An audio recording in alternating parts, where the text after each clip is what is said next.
Random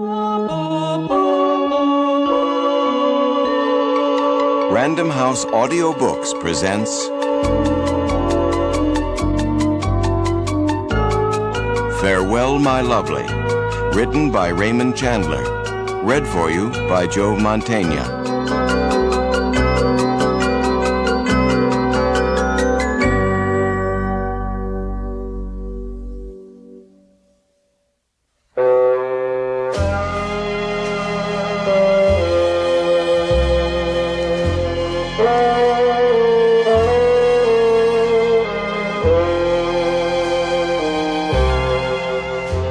Farewell, my lovely.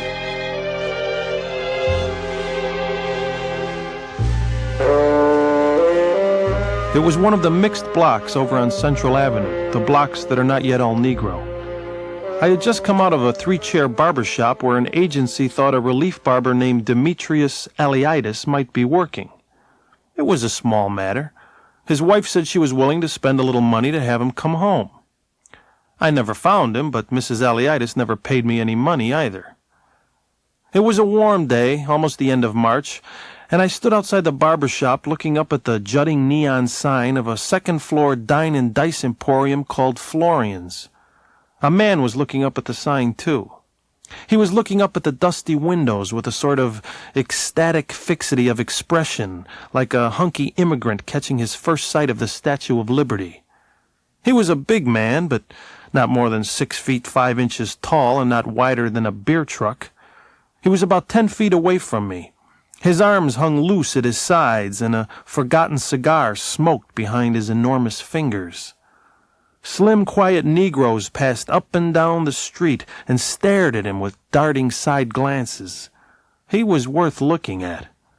He wore a shaggy Borsalino hat, a rough gray sports coat with white golf balls on it for buttons, a brown shirt, a yellow tie, pleated gray flannel slacks, and alligator shoes with white explosions on the toes. From his outer breast pocket cascaded a show handkerchief of the same brilliant yellow as his tie. There were a couple of colored feathers tucked into the band of his hat, but he didn't really need them. Even on Central Avenue, not the quietest dressed street in the world, he looked about as inconspicuous as a tarantula on a slice of angel food. He moved slowly across the sidewalk to the double-swinging doors which shut off the stairs to the second floor. He pushed them open, cast a cool, expressionless glance up and down the street, and moved inside. If he had been a smaller man and more quietly dressed, I might have thought he was going to pull a stick up, but not in those clothes, and not with that hat and that frame. Silence. Traffic resumed. I walked along to the double doors and stood in front of them. They were motionless now. It wasn't any of my business, so I pushed them open and looked in. A hand I could have sat in came out of the dimness and took hold of my shoulder and squashed it to a pulp. Then the hand moved me through the doors and casually lifted me up a step. It was dark in there. It was quiet. From up above came vague sounds of humanity, but we were alone on the stairs. The big man stared at me solemnly and went on wrecking my shoulder with his hand. "It's that kind of a place," I said, rubbing my shoulder. "What did you expect?" "Don't say that, pal," the big man purred softly, like 4 tigers after dinner. "Velma used to work here. Little Velma." He reached for my shoulder again. I tried to dodge him, but he was as fast as a cat. He began to chew my muscles up some more with his iron fingers. "Go on up and see for yourself," I said, trying to keep the agony out of my voice. 2 more swing doors closed off the head of the stairs from whatever was beyond. The big man pushed them open lightly with his thumbs, and we went into the room. It was a long, narrow room, not very clean, not very bright, not very cheerful. In the corner, a group of Negroes chanted and chattered in the cone of light over a crap table. There was a bar against the right-hand wall. The rest of the room was mostly small, round tables. There were a few customers, men and women, all Negroes. A large, thick-necked Negro was leaning against the end of the bar with pink garters on his shirt sleeves and pink and white suspenders crossing his broad back. He had bouncer written all over him. The bouncer smiled gently. "No white folks, brother. Just for the colored people. I's sorry." The big man moved his small, sad gray eyes and looked around the room. His cheeks flushed a little. "Shinebox," he said angrily under his breath. He raised his voice. "Where's Velma at?" he asked the bouncer. The bouncer didn't quite laugh. "Velma, you says? No Velma here, brother. No hooch, no gals, no nothing. Just the scram, white boy, just the scram." "Velma used to work here," the big man said. He spoke almost dreamily, as if he was all by himself, out in the woods, picking Johnny jump-ups. I got my handkerchief out and wiped the back of my neck again. The bouncer laughed suddenly. "Sure," he said, throwing a quick look back over his shoulder at his public. "Velma used to work here, but Velma don't work here no more. She done retired. Ha ha." "Kind of take your goddamn mitt off my shirt," the big man said. The bouncer frowned. He was not used to being talked to like that. He took his hand off the shirt and doubled it into a fist about the size and color of a large eggplant.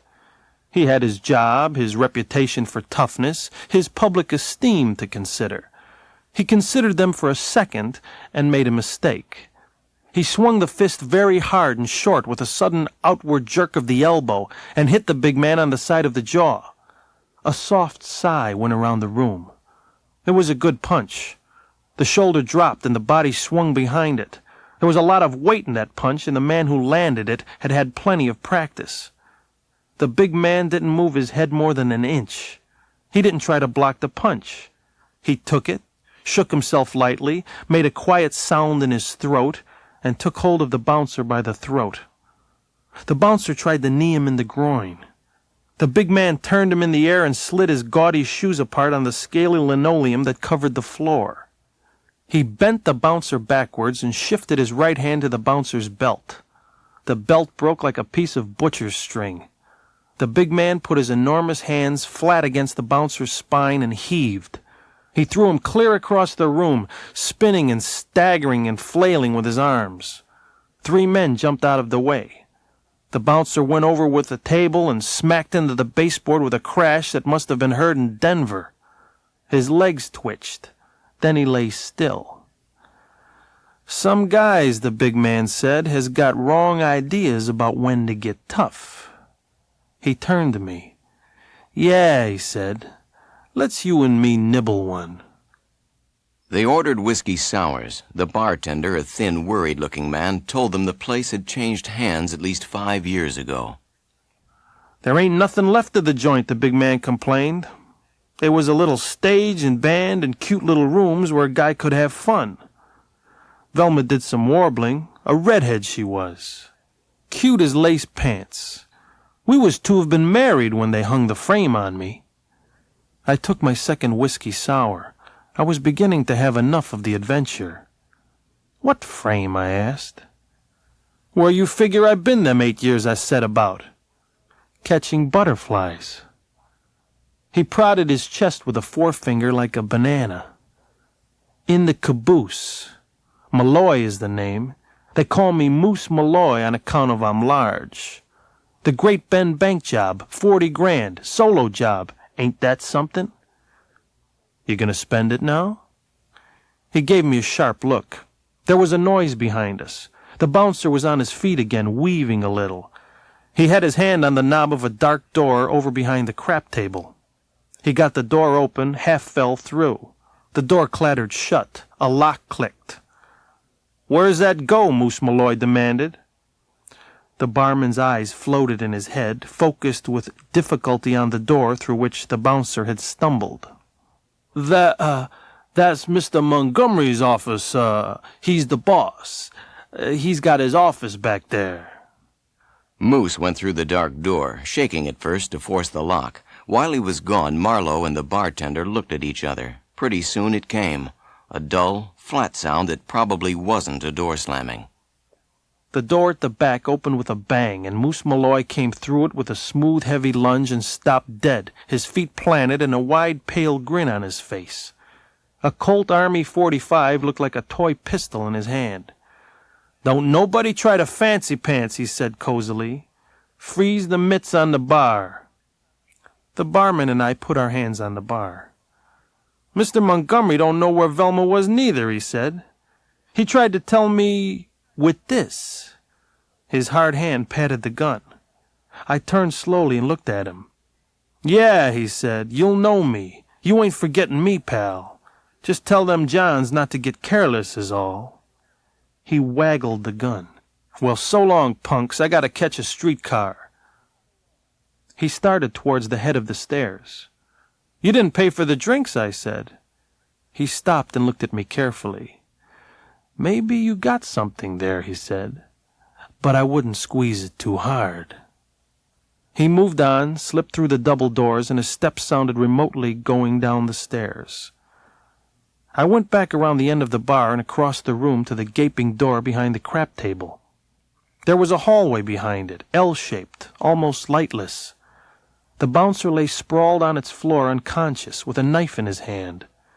I leaned down and pulled the knife loose and threw it down a back stairway. The bouncer breathed stertorously, and his hand was limp. I stepped over him and opened a door marked "Office" in flaked black paint. There was a small scarred desk close to a partly boarded-up window. The torso of a man was bolt upright in the chair. The chair had a high back which just reached to the nape of the man's neck. His head was folded back over the high back of the chair so that his nose pointed at the boarded-up window. Just folded, like a handkerchief or a hinge. A drawer of the desk was open at the man's right. Inside it was a newspaper with a smear of oil in the middle. The gun would have come from there. It had probably seemed like a good idea at the time, but the position of Mr. Montgomery's head proved that the idea had been wrong. There was a telephone on the desk. I laid the sawed-off shotgun down and went over to lock the door before I called the police. I felt safer that way, and Mr. Montgomery didn't seem to mind. When the prowl car boys stamped up the stairs, the bouncer and the barman had disappeared, and I had the place to myself. A man named Nolte got the case. Nolte suggested to Marlowe that if he'd just do a little checking into this Velma business, he might find he had a pal next time he locked horns with the police. After drinking some of Marlowe's whiskey, the clerk at the hotel across the street from Florian's told him the previous owner was a man named Mike Florian, dead a few years from pickled kidneys. He had a widow, Mrs. Jessie Florian. Marlowe found her address in the city directory. So far, it all seemed much too easy. 1644 West 54th Place was a dried-out brown house with a dried-out brown lawn in front of it. There was a large, bare patch around a tough-looking palm tree. On the porch stood one lonely wooden rocker, and the afternoon breeze made the up-pruned shoots of last year's poinsettias tap-tap against the cracked stucco wall. A line of stiff, yellowish, half-washed clothes jittered on a rusty wire in the side yard. I drove on a quarter block, parked my car across the street, and walked back. The bell didn't work, so I rapped on the wooden margin of the screen door. Slow steps shuffled and the door opened, and I was looking into dimness at a blousy woman who was blowing her nose as she opened the door. Her face was gray and puffy. She had weedy hair of that vague color which is neither brown nor blonde, that hasn't enough life in it to be ginger and isn't clean enough to be gray. I said, "Mrs. Florian? Mrs. Jessie Florian?" "Uh-huh." The voice dragged itself out of her throat like a sick man getting out of bed. "You are the Mrs. Florian whose husband once ran a place of entertainment on Central Avenue? Mike Florian?" She thumbed a whisk of hair past her large ear. Her eyes glittered with surprise. Her heavy, clogged voice said, "What? My goodness sakes alive, Mike's been gone these 5 years. Who did you say you was?" The screen door was still shut and hooked. "I'm a detective," I said. "I'd like a little information." She stared at me a long, dreary minute. Then, with effort, she unhooked the door and turned away from it. "Come on in, then. I ain't had time to get cleaned up yet," she whined. Cops, huh? I stepped through the door and hooked the screen again. The woman sat down in the rocker and flopped her slippers and looked at me. She tittered. Mike ain't done nothing new, has he? I don't get cops calling on me much. Her titter contained a loose alcoholic overtone. I leaned back against something hard, felt for it, and brought up an empty quart gin bottle. The woman tittered again. A joke that was, she said, but I hope to Christ they's enough cheap blondes where he is. He never got enough of them here. I was thinking more about a redhead, I said. I guess he could use a few of them, too. Her eyes, it seemed to me, were not so vague now. I don't call to mind any special redhead? Yes, a girl named Velma. I don't know what last name she used, except that it wouldn't be her real one. I'm trying to trace her for her folks. Your place on Central is a colored place now, although they haven't changed the name, and of course the people there never heard of her. So I thought of you. Her folks taking their time getting around to it, looking for her, the woman said thoughtfully. There's a little money involved, not much. I guess they have to get her in order to touch it. Money sharpens the memory. So does liquor, the woman said. Kind of hot today, ain't it? You said you was a copper, though. Cunning eyes, steady, attentive face. The feet in the man's slippers didn't move. I held up the dead soldier and shook it. Then I threw it to one side and reached back on my hip for the pint of Bond bourbon the Negro hotel clerk and I had barely tapped. I held it out on my knee. The woman's eyes became fixed in an incredulous stare. Then suspicion climbed all over her face like a kitten, but not so playfully. You ain't no copper, she said softly. No copper ever bought a drink of that stuff. What's the gag, mister? I poured her a slug that would have made me float over a wall. She reached for it hungrily and put it down her throat like an aspirin tablet and looked at the bottle. I poured her another and a smaller one for me. She took it over to her rocker. Her eyes had turned 2 shades browner already. Man, this stuff dies painless with me, she said, and sat down. It never knows what hit it. What was we talking about? A red-headed girl named Velma who used to work in your place on Central Avenue. Yeah, she used her second drink. I went over and stood the bottle on an end beside her. She reached for it. Yeah, who you say you was? I took out a card and gave it to her. She read it with her tongue and lips, dropped it on a table beside her, and set an empty glass on it. Oh, a private guy. You ain't said that, mister. She waggled a finger at me with gay reproach. But your liquor says you're an all-right guy at that. Here's to crime. She poured a third drink for herself and drank it down. I sat down and rolled a cigarette around in my fingers and waited. She either knew something or she didn't. If she knew something, she either would tell me or she wouldn't. It was that simple. Cute little redhead, she said slowly and thickly. Yeah, I remember her. Song and dance. Nice legs and generous with 'em. She went off somewheres. How would I know what them tramps do? Well, I didn't really think you would know, I said, but it was natural to come and ask you, Mrs. Florian. She got up out of the rocker, sneezed, almost lost the bathrobe, slapped it back against her stomach, and stared at me coldly. No peeking, she said, and went out of the room again, hitting the door frame with her shoulder. From the bedroom came the sounds of fumbling. Marlowe got up in time to catch her taking a thick package out of a trunk. She slipped an envelope out and shoved it back in the trunk. I sneaked back the way I had come and sat down on the davenport. Breathing stertorous noises, the woman came back into the living room and stood swaying in the doorway with the tape-tied package. She grinned at me triumphantly, tossed the package, and it fell somewhere near my feet. She waddled back to the rocker and sat down and reached for the whiskey. I picked the package off the floor and untied the faded pink tape. "Look 'em over," the woman grunted. "Photos. Newspaper stills. Not that them tramps ever got no newspapers except by way of the police blotter. People from the joint they are. They're all the bastard left me. Them and his old clothes. I leafed through the bunch of shiny photographs of men and women in professional poses. The men had sharp, foxy faces and racetrack clothes or eccentric clown-like makeup. Hoofers and comics from the filling station circuit. Not many of them would ever get west of Main Street. The women had good legs and displayed their inside curves more than Will Hayes would have liked. One or two of them might have had red hair. You couldn't tell from the photographs. I looked them over casually, without interest, and tied the tape again. I wouldn't know any of these, I said. Why am I looking at them? She leered over the bottle her right hand was grappling with unsteadily.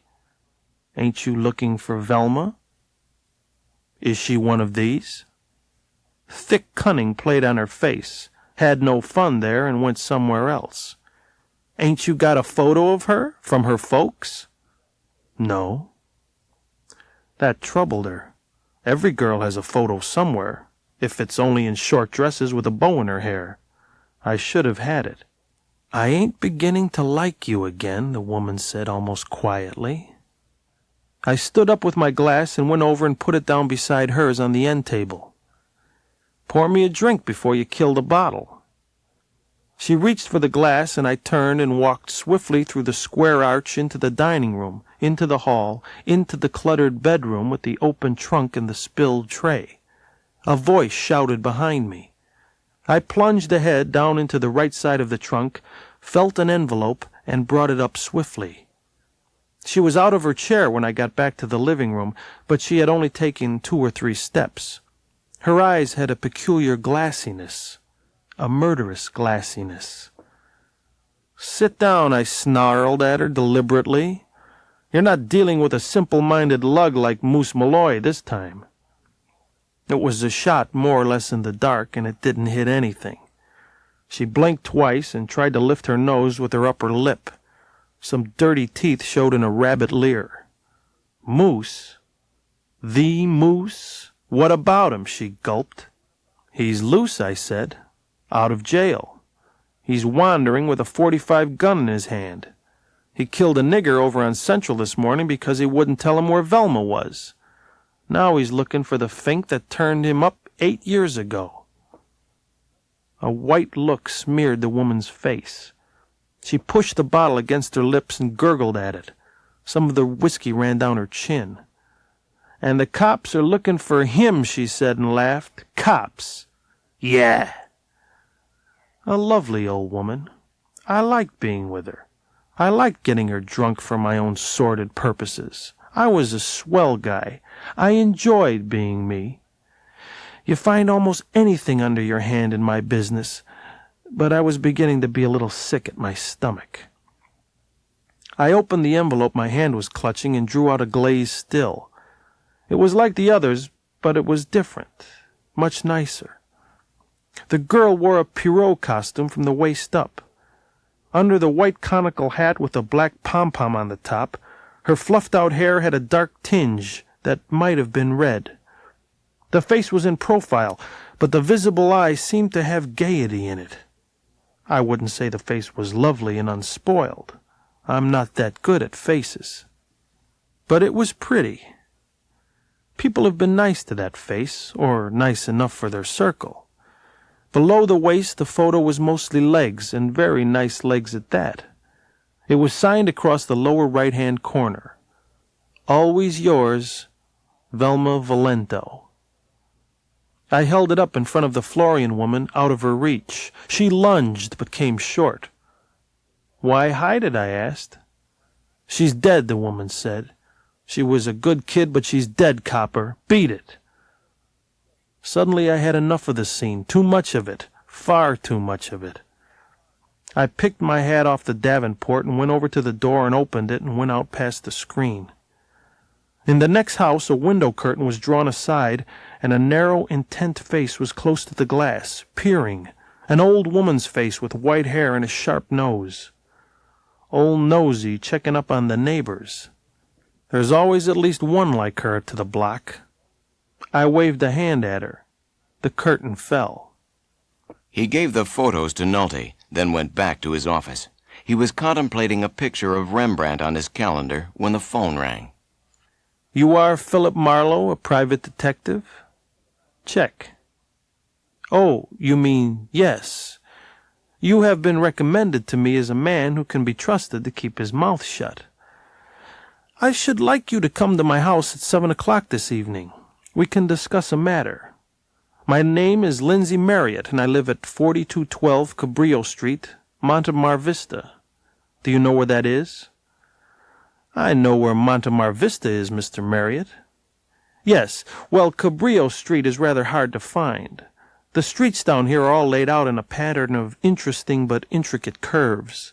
I should suggest that you walk up the steps from the Sidewalk Cafe.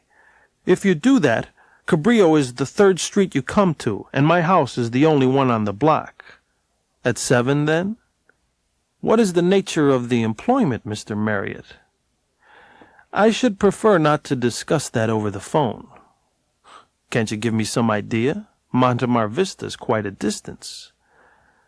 I shall be glad to pay your expenses if we don't agree. Are you particular about the nature of the employment? Not as long as it's legitimate. The voice grew icicles. I should not have called you if it were not.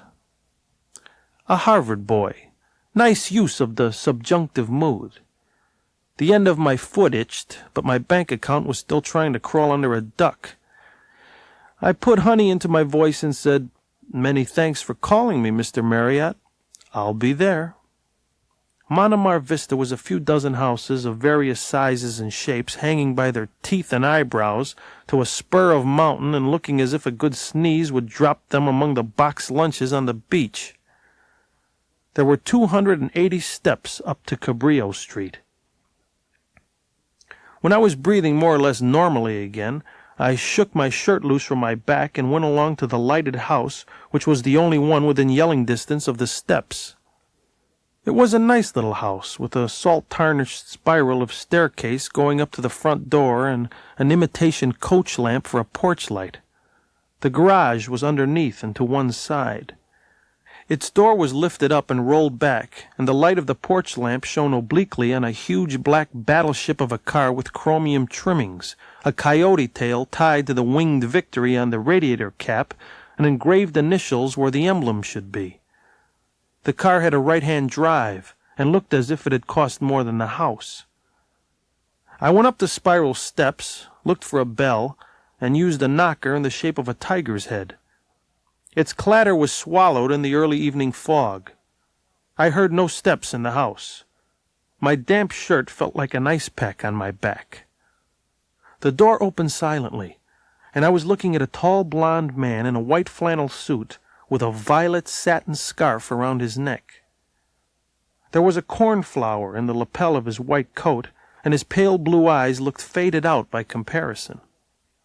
His blond hair was arranged, by art or nature, in 3 precise blond ledges, which reminded me of steps, so I didn't like them. I wouldn't have liked them anyway. 7 o'clock, I said, on the dot. Mr. Lindsey Marriott arranged himself in the curve of the grand piano, leaned over to sniff at the yellow rose, then opened a French enamel cigarette case and lit a long brown cigarette with a gold tip. I sat down on a pink chair and hoped I wouldn't leave a mark on it. I lit a Camel, blew smoke through my nose, and looked at a piece of shiny metal on a stand. It showed a full, smooth curve with a shallow fold in it and 2 protuberances on the curve. I stared at it. Marriott saw me staring at it. An interesting bit, he said negligently. I picked it up just the other day. Astadiel's Spirit of Dawn. I thought it was Klopstein's 2 warts on a fanny, I said. Mr. Lindsey Marriott's face looked as if he had swallowed a bee. He smoothed it out with an effort. You have a somewhat peculiar sense of humor, he said. Not peculiar, I said, just uninhibited. Yes, he said very coldly, yes, of course, I've no doubt. Well, what I wish to see you about is, as a matter of fact, a very slight matter indeed. Hardly worth bringing you down here for. I am meeting a couple of men tonight and paying them some money. I thought I might as well have someone with me. You carry a gun?" "At times, yes," I said. I looked at the dimple in his broad fleshy chin. He could have lost a marble in it. "I shan't want you to carry that. Nothing of that sort at all. This is a purely business transaction." "I hardly ever shoot anybody," I said. "A matter of blackmail?" He frowned. "Certainly not. I'm not in the habit of giving people grounds for blackmail. It happens to the nicest people. I might say particularly to the nicest people." He waved his cigarette. His aquamarine eyes had a faintly thoughtful expression, but his lips smiled, the kind of smile that goes with a silk noose. He blew some more smoke and tilted his head back. This accentuated the soft, firm lines of his throat. His eyes came down slowly and studied me. "I'm meeting these men, most probably, in a rather lonely place. I don't know where yet. I expect a call giving me the particulars. I have to be ready to leave at once. It won't be very far from here. That's the understanding." I snubbed out my cigarette and leaned back in the pink chair and twiddled my thumbs. "How much money? And what for?" "Well, really," it was a fairly nice smile now, but I still didn't like it. I can't go into that." "You just want me to go along and hold your hat." "I'm offering you $100 for a few hours of your time. If that isn't enough, say so. There's no risk. Some jewels were taken from a friend of mine in a hold-up, and I'm buying them back. Sit down and don't be so touchy." "All right," I said. "Let's hear about it." We stared at each other for all of 10 seconds. "Have you ever heard of Fei Tsui jade?" he asked slowly, and lit another of his dark cigarettes. "No." "It's the only really valuable kind. Other kinds are valuable to some extent for the material, but chiefly for the workmanship on them. Fei Tsui is valuable in itself. All known deposits were exhausted hundreds of years ago. A friend of mine owns a necklace of 60 beads of about 6 carats each, intricately carved, worth $80,000 or $90,000. The Chinese government has a very slightly larger one valued at $125,000. My friend's necklace was taken in a hold-up a few nights ago. I was present, but quite helpless. I had driven my friend to an evening party and later to the Trocadero, and we were on our way back to her home from there. A car brushed the left front fender and stopped, as I thought, to apologize. Instead of that, it was a very quick and very neat hold-up. Either 3 or 4 men, I really saw only 2, but I'm sure another stayed in the car behind the wheel, and I thought I saw a glimpse of still a 4th at the rear window. My friend was wearing the jade necklace. They took that and 2 rings and a bracelet. The one who seemed to be the leader looked the things over without any apparent hurry under a small flashlight. Then he handed one of the rings back and said that would give us an idea what kind of people we were dealing with, and to wait for a phone call before reporting to the police or the insurance company. So we obeyed their instructions. There's plenty of that sort of thing going on, of course. You keep the affair to yourself and pay ransom, or you never see your jewels again. If they're fully insured, perhaps you don't mind, but if they happen to be rare pieces, you would rather pay ransom. Uh-huh. How much are you paying? $8,000. It's dirt cheap. But if my friend couldn't get another like it, these thugs couldn't very easily dispose of it either. It's probably known to everyone in the trade, all over the country.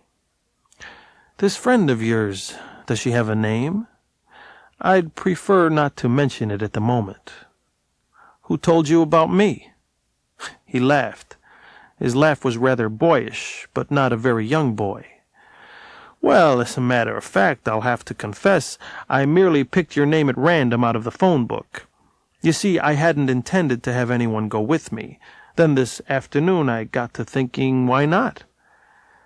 I lit another of my squash cigarettes and watched his throat muscles. What's the plan? He spread his hands. Simply to go where I am told, hand over the package of money, and receive back the jade necklace. Uh-huh. You seem fond of that expression. What expression? Uh-huh. Where will I be? In the back of the car? I suppose so. It's a big car. You could easily hide in the back of it.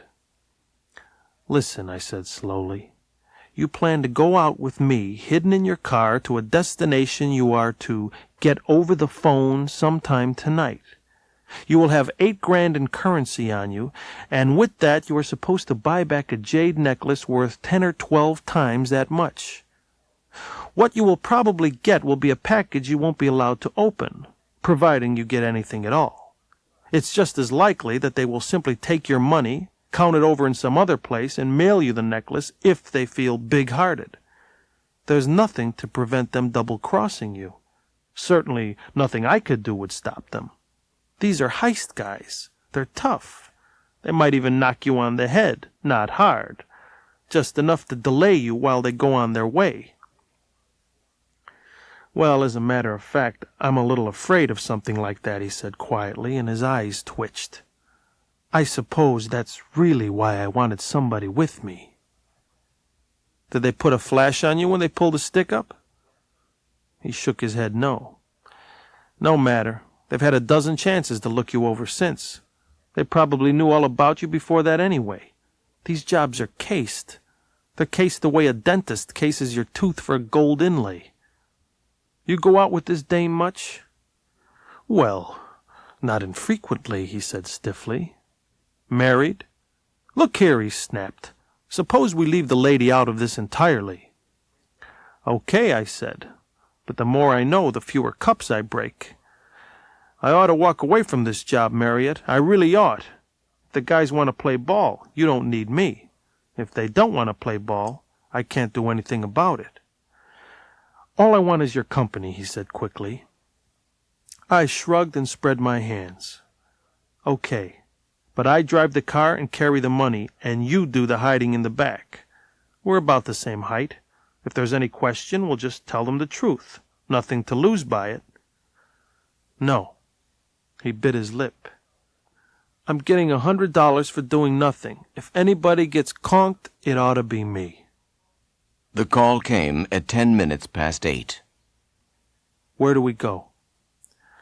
A place called Parissima Canyon. I never heard of it. Parissima Canyon has a sort of level shelf at the inner end of it, they say.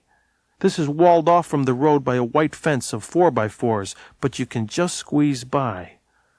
A dirt road winds down into a little hollow, and we are to wait there without lights. There are no houses around. We?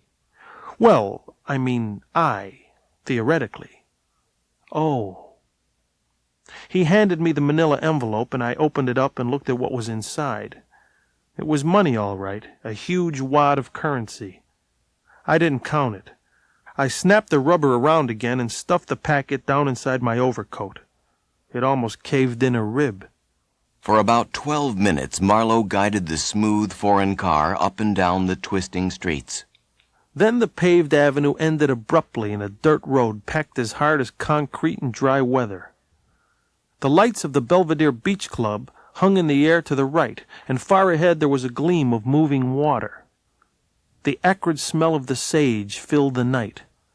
Then a white-painted barrier loomed across the dirt road, and Marriott spoke at my shoulder again. I don't think you can get past it, he said. The space doesn't look wide enough. I cut the noiseless motor, dimmed the lights, and sat there listening. Nothing. I switched the light off altogether and got out of the car. The crickets stopped chirping. Sit tight. I'm going down there and have a look-see, I whispered into the back of the car. I touched the gun butt inside my coat and walked forward. The road ended in a shallow bowl entirely surrounded by brush. It was empty. There seemed to be no way into it but the way I had come. I stood there in the silence and listened. I looked across to the lighted beach club. From its upper windows, a man with a good night glass could probably cover this spot fairly well. He could see a car come and go, see who got out of it, whether there was a group of men or just one. The black car stood dimly, shining against a grayness which was neither darkness nor light. I went over to it and put a foot on the running board beside the driver's seat.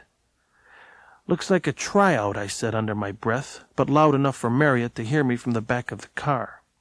"Just to see if you obey orders." There was a vague movement behind, but he didn't answer.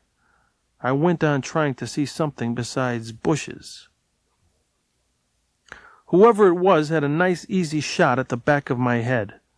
Afterwards I thought I might have heard the swish of a sap. Maybe you always think that. Afterwards.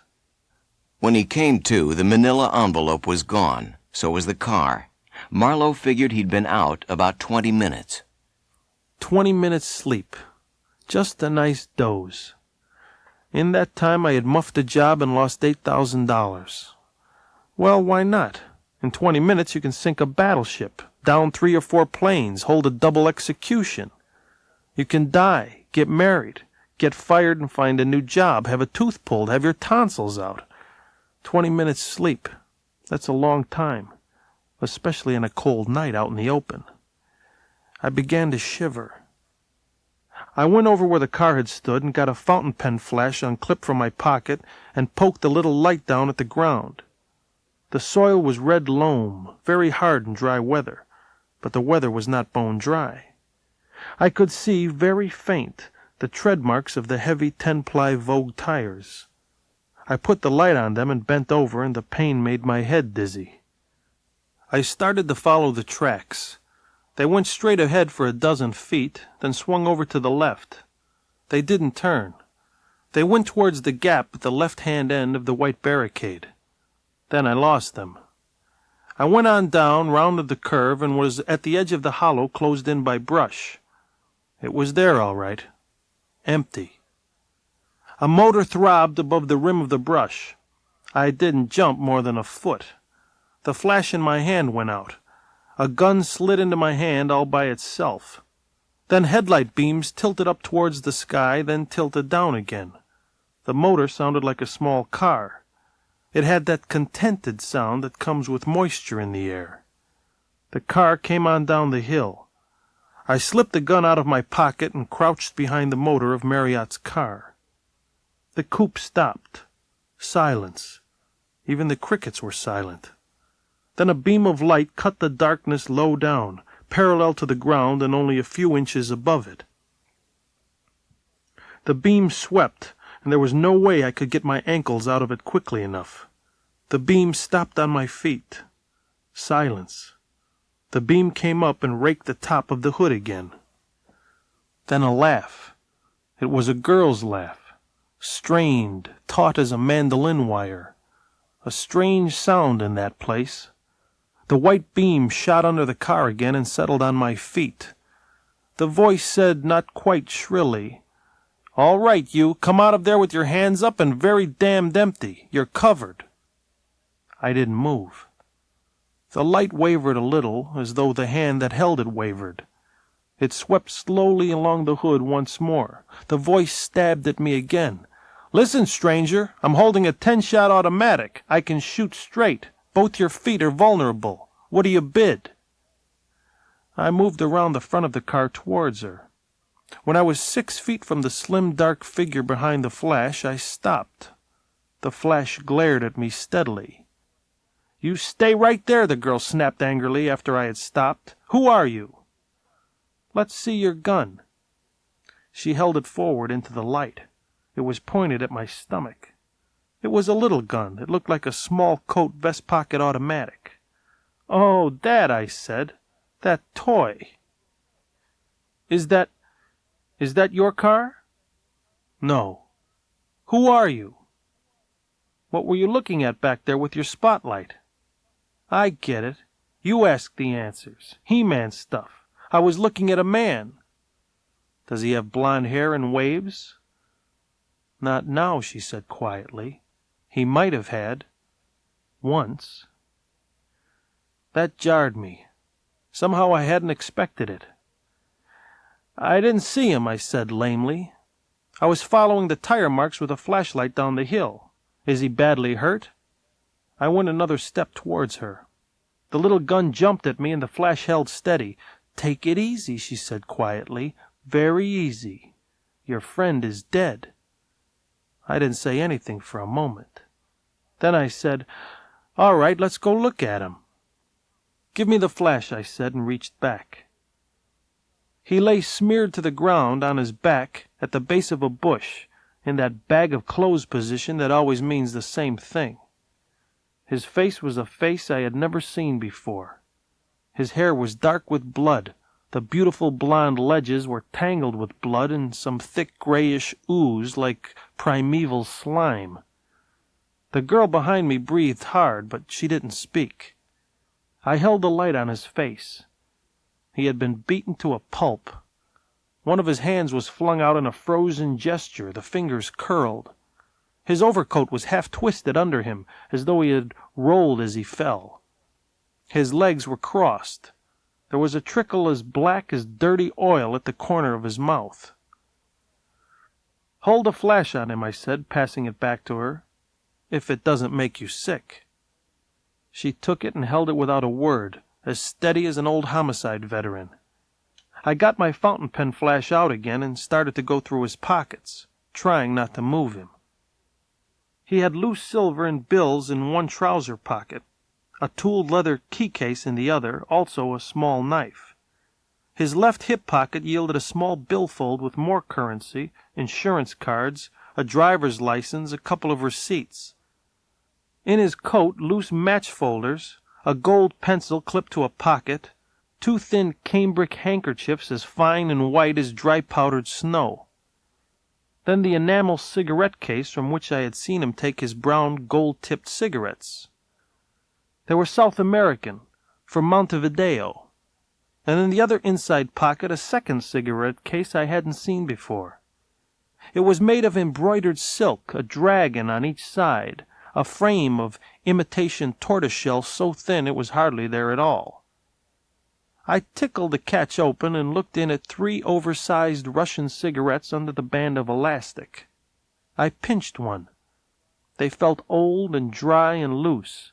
They had hollow mouthpieces. "He smoked the others," I said over my shoulder. "These must have been for a lady friend. He would be a lad who would have a lot of lady friends." The girl was bent over, breathing on my neck now. "Didn't you know him?" "I only met him tonight. He hired me for a bodyguard." "Some bodyguard." I didn't say anything to that. "I'm sorry," she almost whispered. "Of course I don't know the circumstances. Do you suppose those could be jujus? Can I look?" I passed the embroidered case back to her. "I knew a guy once who smoked jujus," she said. 3 highballs and 3 sticks of tea, and it took a pipe wrench to get him off the chandelier." "Hold the light steady." There was a rustling pause. Then she spoke again. "I'm sorry." She handed the case down again, and I slipped it back in his pocket. That seemed to be all. All it proved was that he hadn't been cleaned out. I stood up and took my wallet out. The 5/20s were still in it. "High-class boys," I said. "They only took the large money." The flash was drooping to the ground. I put my wallet away again, clipped my own small flash to my pocket, and reached suddenly for the little gun she was still holding in the same hand with the flashlight. She dropped the flashlight, but I got the gun. She stepped back quickly, and I reached down for the light. I put it on her face for a moment, then snapped it off. "You didn't have to be rough," she said, putting her hands down into the pockets of a long rough coat with flaring shoulders. "I didn't think you killed him." I liked the cool quiet of her voice. I liked her nerve. We stood in the darkness, face to face, not saying anything for a moment. I could see the brush and light in the sky. I put the light on her face and she blinked. It was a small, neat, vibrant face with large eyes. A face with bone under the skin, fine drawn like a Cremona violin. A very nice face. Your hair's red, I said. You look Irish. And my name's Reardon, so what? Put that light out. It's not red, it's auburn. I put it out. What's your first name? Anne, and don't call me Annie. What are you doing around here? Sometimes at night I go riding, just restless. I live alone. I'm an orphan. I know all this neighborhood like a book. I just happened to be riding along and noticed a light flickering down in the hollow. It seemed a little cold for young love, and they don't use lights, do they? I never did. You take some awful chances, Miss Reardon. I think I said the same about you. I had a gun. I wasn't afraid. There's no law against going down there. Only the law of self-preservation. Here, it's not my night to be clever. I suppose you have a permit for the gun. I held it out to her, butt first. She took it and tucked it down into her pocket. Strange how curious people can be, isn't it? I write a little. Feature articles. Any money in it? Very damn little. What were you looking for in his pockets? Nothing in particular. I'm a great guy to snoop around.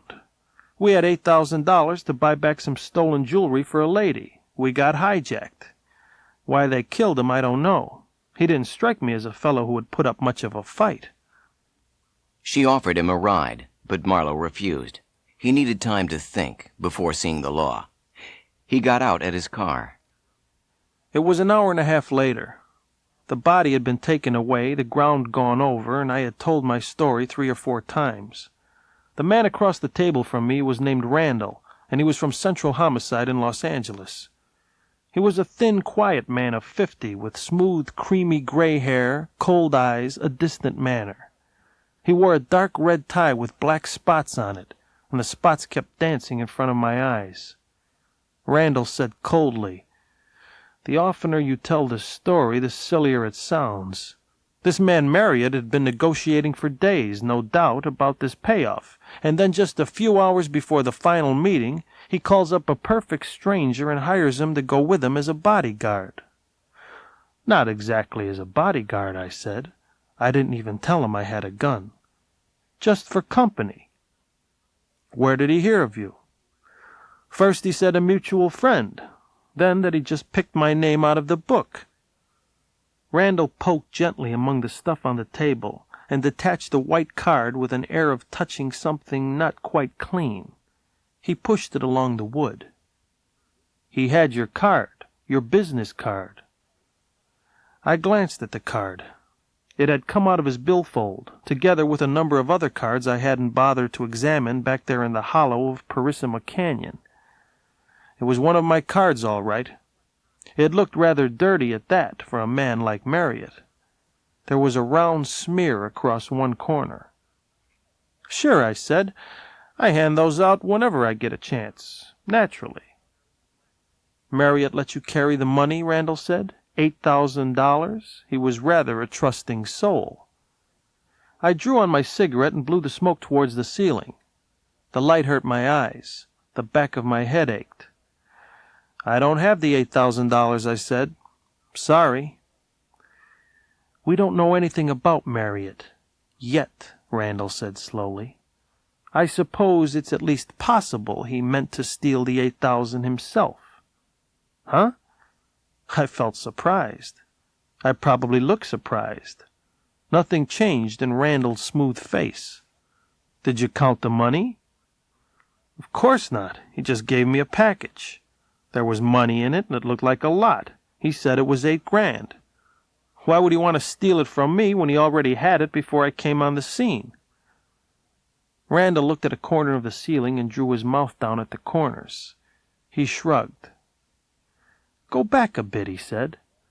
"At the last minute, Marriott decides to have you carry the money and do the talking while he hides in the car. You say that was your idea, but he may have been hoping you would suggest it, and if you didn't suggest it, he would have had the idea himself. Now suppose Marriott wanted that money and wanted to make you the fall guy.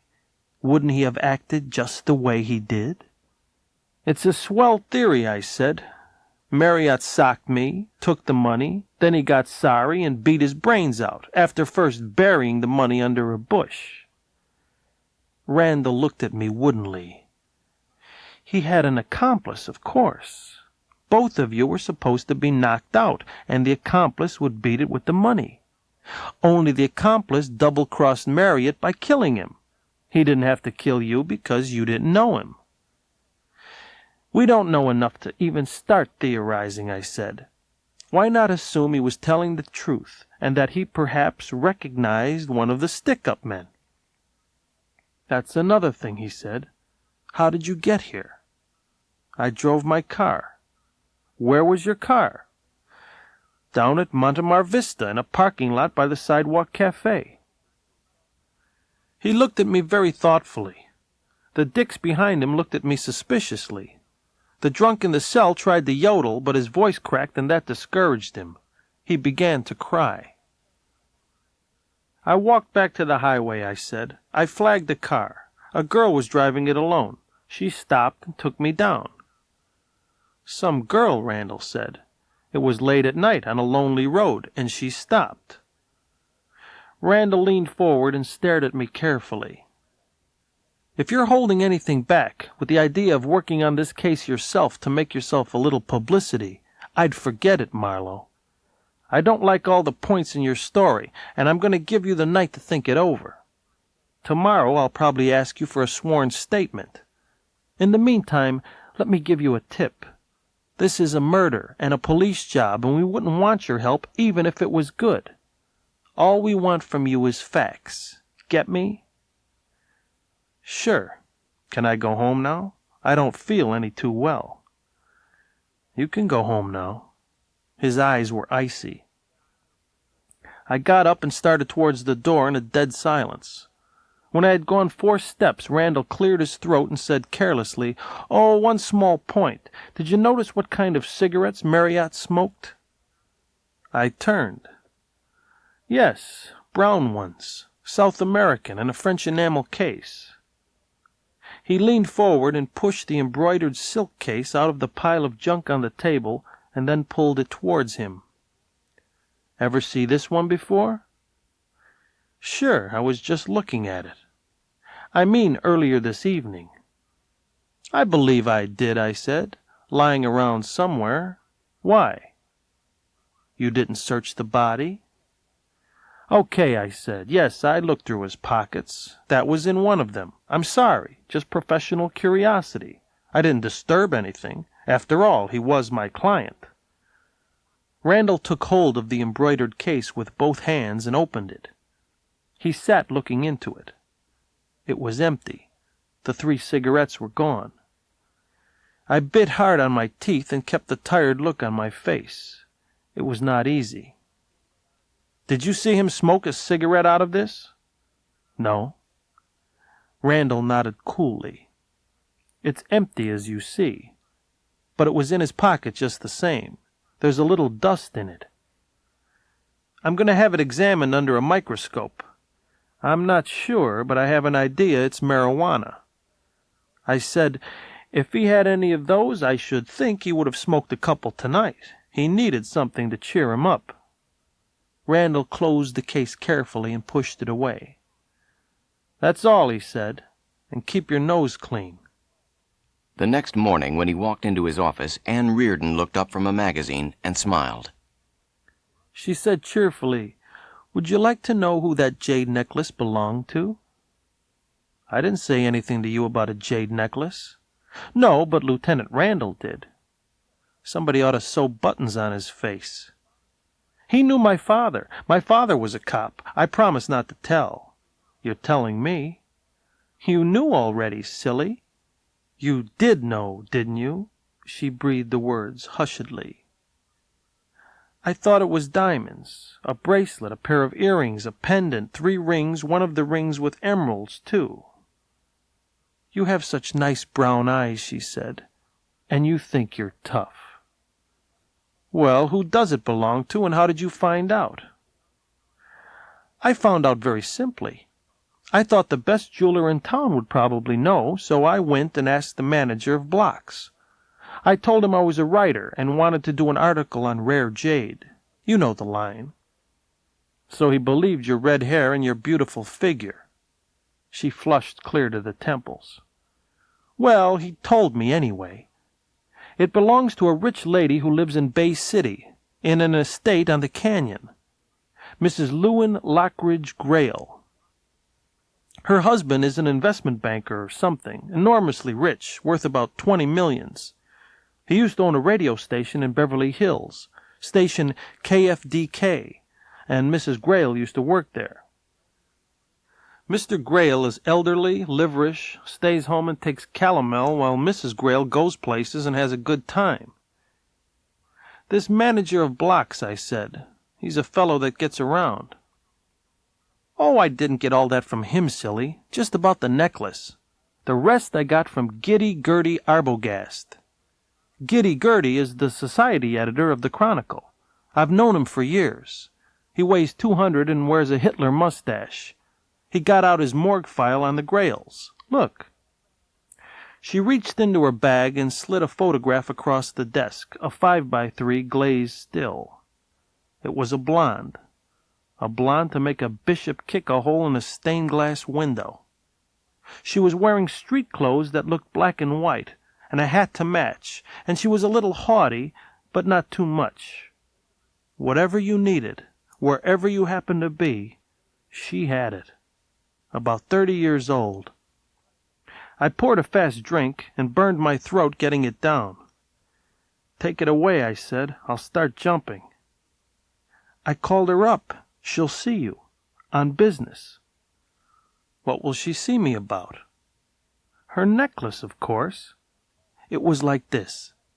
I called her up, and had a lot of trouble getting to talk to her, of course, but finally I did. Then I gave her the song and dance I had given the nice man at Blocks, and it didn't take. She sounded as if she had a hangover. She said something about talking to her secretary, but I managed to keep her on the phone and ask her if it was true that she had a Fei Sui jade necklace. After a while she said yes. I asked if I might see it. She said what for. I said my piece over again, and it didn't take any better than the first time.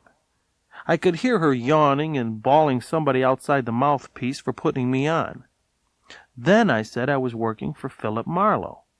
She said, so what? Just like that. Incredible, but all the society dames talk like tramps nowadays. Well, I wouldn't know, Miss Reardon said sweetly. Probably some of them are tramps. So I asked her if she had a phone with no extension, and she said what business was it of mine. But the funny thing was, she hadn't hung up on me. She had the jade on her mind, and she didn't know what you were leading up to.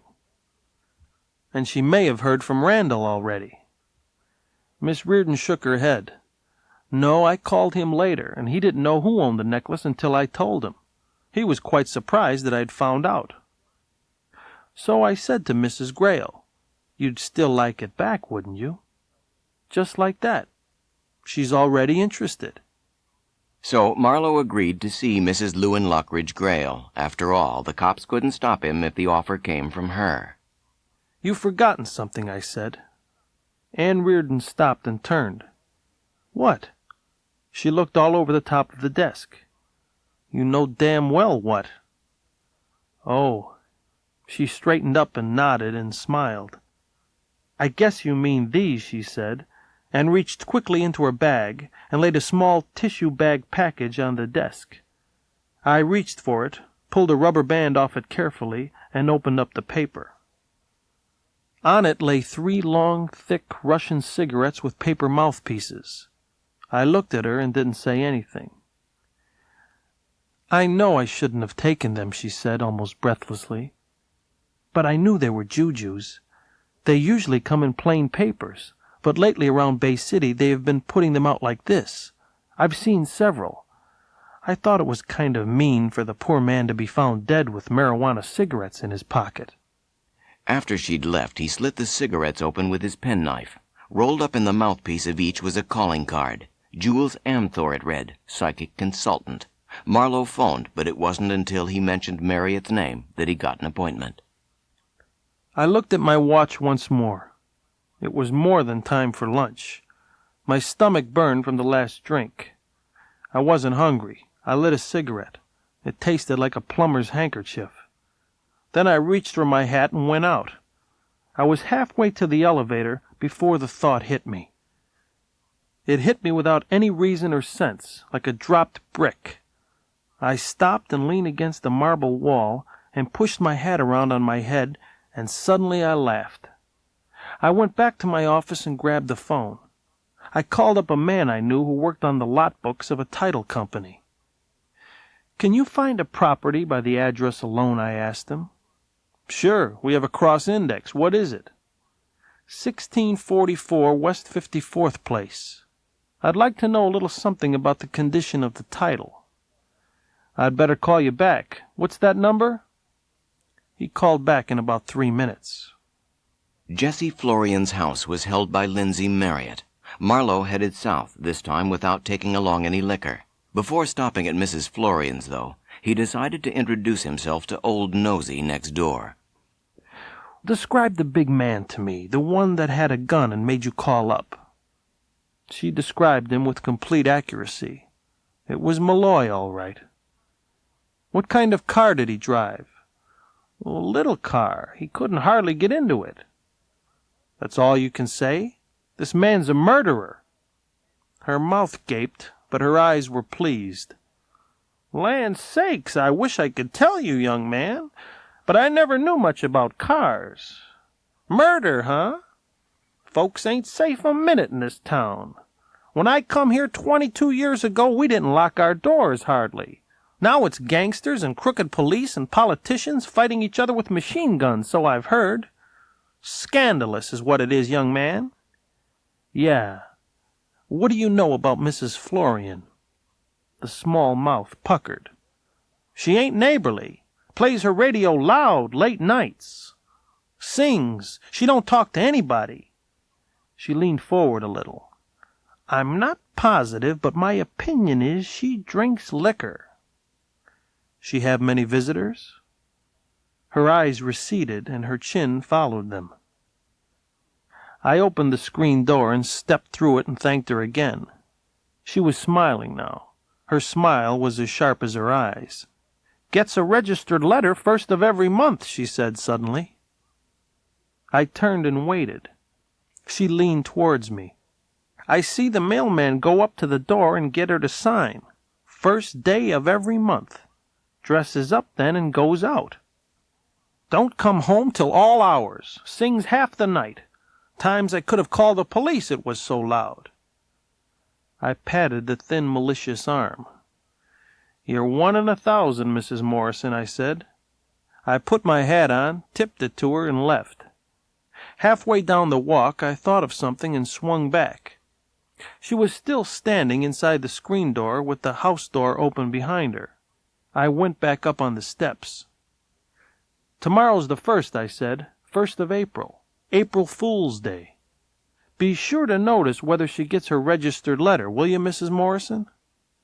The eyes gleamed at me. She began to laugh, a high-pitched old woman's laugh. "April Fool's Day," she tittered. "Maybe she won't get it." I left her laughing. The sound was like a hen having hiccups. Mrs. Florian was in bed. She was lying flat on her back with a cotton comforter pulled up to her chin. One of the little fluff balls on the comforter was almost in her mouth. Her long yellow face was slack, half dead. Marlowe told her what he knew about the house. "I used to work for him," she said at last. "I used to be a servant in his family. He kind of takes care of me a little." I took the unlighted cigarette out of my mouth and looked at it aimlessly and stuck it back in. "Yesterday afternoon, a few hours after I saw you, Mr. Marriott called me up at my office. He offered me a job." "What kind of job?" Her voice croaked now, badly. I shrugged. "I can't tell you that. Confidential. I went to see him last night." "You're a clever son of a bitch," she said thickly. "I suppose so," I said. "Well, goodbye, Mrs. Florian. By the way, I don't think you'll get a registered letter tomorrow morning." She threw the bedclothes aside and jerked upright with her eyes blazing. Something glittered in her right hand. A small revolver, a banker's special. It was old and worn, but looked businesslike. "Tell it," she snarled. "Tell it fast." I looked at the gun, and the gun looked at me. Not too steadily.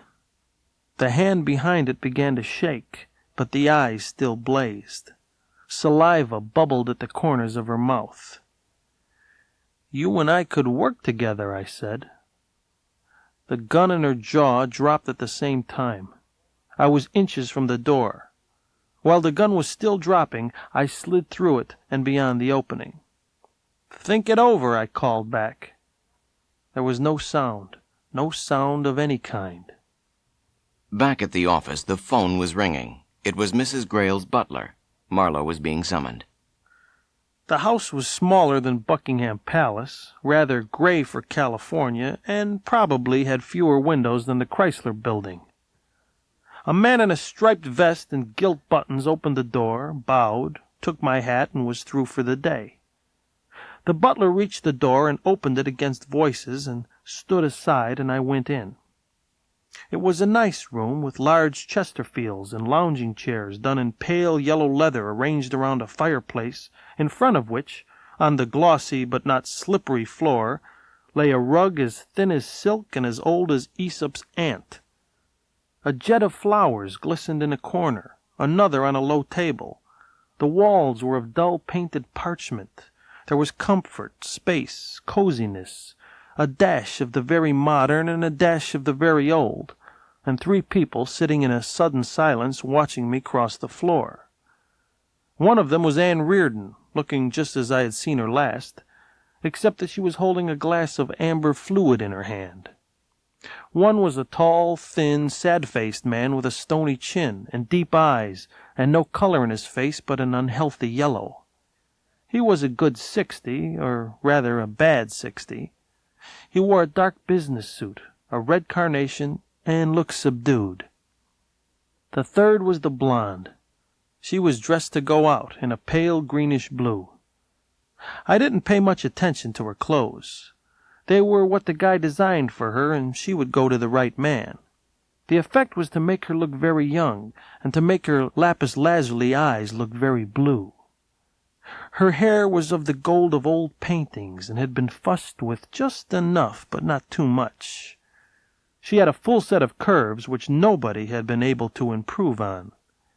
The dress was rather plain, except for a clasp of diamonds at the throat. "So nice of you to come," she said. "This is my husband. Mix Mr. Marlowe a drink, honey." After a few pleasantries, during which Mrs. Grail crossed and uncrossed her legs a lot, Mr. Grail was dismissed. Anne Reardon left voluntarily. "It's much better this way, don't you think?" Mrs. Grail said after an interval of silence. I nodded. "Oh," she lifted a glass quickly and made a face. "It's horrible to think of. Poor Lynn. He was rather a heel. Most of one's friends are. But to die like that is awful." She shuddered. Her eyes got large and dark. "Did Mr. Marriott, tell you how the hold-up happened?" "Between here and the Trocadero somewhere. He didn't say exactly. 3 or 4 men." She nodded her golden gleaming head. "Yes. You know, there was something rather funny about that hold-up. They gave me back one of my rings, rather a nice one, too." He told me that. "Then again, I hardly ever wore the jade. After all, it's a museum piece, probably not many like it in the world, a very rare type of jade. Yet they snapped at it. I wouldn't expect them to think it had any value much, would you?" "Well, they know you wouldn't wear it otherwise. Who knew about its value?" She thought. It was nice to watch her thinking. She still had her legs crossed, and still carelessly. "All sorts of people, I suppose." But they didn't know you would be wearing it that night. Who knew that? In quick succession, she ruled out the maid, the chauffeur, the butler, and the footman as suspects. Describe the evening. She looked at her wristwatch, drawing a full-length sleeve back to do it. I ought to be... Let him wait. Her eyes flashed at that. I liked them that way. There's such a thing as being just a little too frank, she said. Not in my business. Describe the evening, or have me thrown out of my ear, one or the other. Make your lovely mind up. You'd better sit over here beside me. I've been thinking that a long time, I said. Ever since you crossed your legs, to be exact. She pulled her dress down. These damn things are always up around your neck. Let's focus, I said. Let's get what's left of our minds, or mine, on the problem. How much are you going to pay me? Oh, that's the problem. I thought you were going to get my necklace back, or try to. I have to work in my own way, this way. I took a long drink, and it nearly stood me on my head. I swallowed a little air. And investigate a murder, I said. That has nothing to do with it. I mean, that's a police affair, isn't it? Yeah, only the poor guy paid me $100 to take care of him, and I didn't. Makes me feel guilty. Makes me want to cry. Shall I cry? She leaned forward and cupped her chin in her hand. She looked serious without looking silly serious. We went to a party in Brentwood Heights. Then Lynn suggested we run over to the Troc for a few drinks and a few dances. So we did. They were doing some work on Sunset, and it was very dusty. So coming back, Lynn dropped down to Santa Monica. That took us past a shabby-looking hotel called the Hotel Indio, which I happened to notice for some silly, meaningless reason. Across the street from it was a beer joint, and a car was parked in front of that. Only one car in front of a beer joint? Yes, only one. It was a very dingy place. Well, this car started up and followed us, and of course I thought nothing of that either. There was no reason to.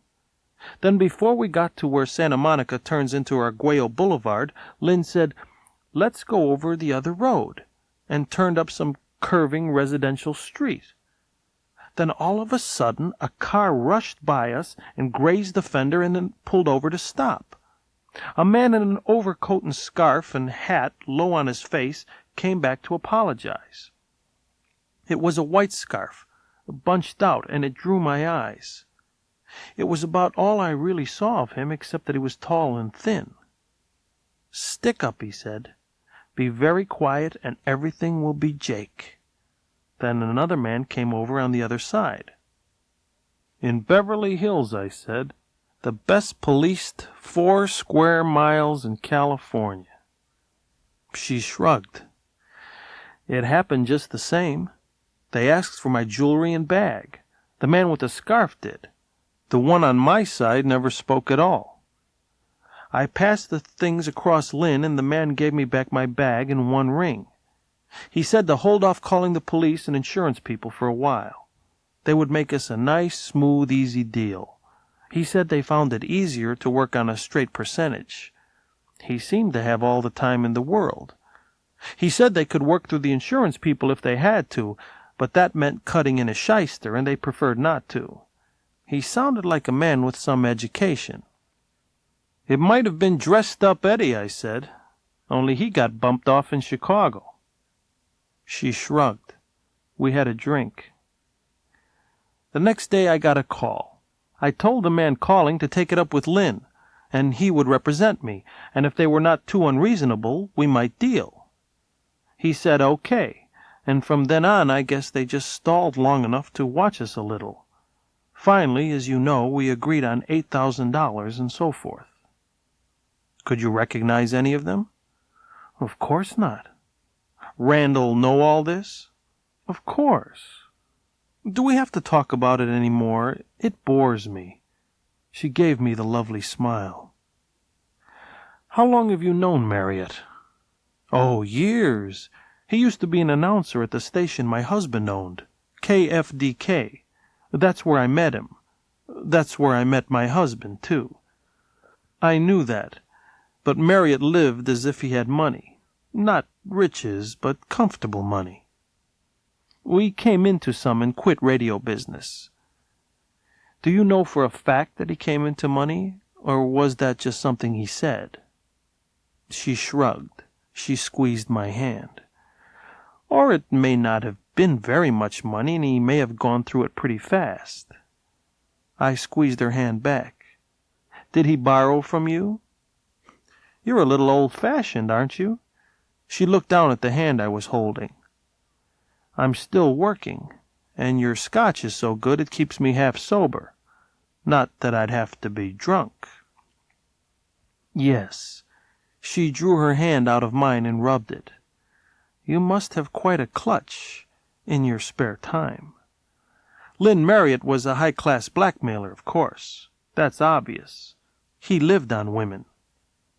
He had something on you? Should I tell you? It probably wouldn't be wise. She laughed. I will anyhow. I got a little tight at his house once and passed out. I seldom do. He took some photos of me, with my clothes up to my neck. The dirty dog, I said. Have you got any of them handy? She slapped my wrist. She said softly, What's your name? Phil. What's yours? Helen. Kiss me. She fell softly across my lap, and I bent down over her face and began to browse on it. She worked her eyelashes and made butterfly kisses on my cheeks. When I got to her mouth, it was half open and burning, and her tongue was a darting snake between her teeth. The door opened, and Mr. Grail stepped quietly into the room. I was holding her and didn't have a chance to let go. I lifted my face and looked at him. I felt as cold as Finnegan's feet the day they buried him. The blonde in my arms didn't move, didn't even close her lips. She had a half-dreamy, half-sarcastic expression on her face. Mr. Grail cleared his throat slightly and said, I beg your pardon, I'm sure, and went quietly out of the room. There was an infinite sadness in his eyes. I pushed her away and stood up and got my handkerchief out and mopped my face. She lay as I had left her, half sideways along the davenport, the skin showing in a generous sweep above one stocking. Who was that? She asked thickly. Mr. Grail. It's all right. He understands. What the hell can he expect? She opened a bag lying beside her and took out a small handkerchief and wiped her lips, then looked at her face in a mirror. I guess you're right, she said. Just too much scotch. Tonight at the Belvedere Club, 10 o'clock. She wasn't looking at me. Her breath was fast. Is that a good place? Laird Brunette owns it. I know him pretty well. Right, I said. I was still cold. I felt nasty, as if I had picked a poor man's pocket. A horn tooted.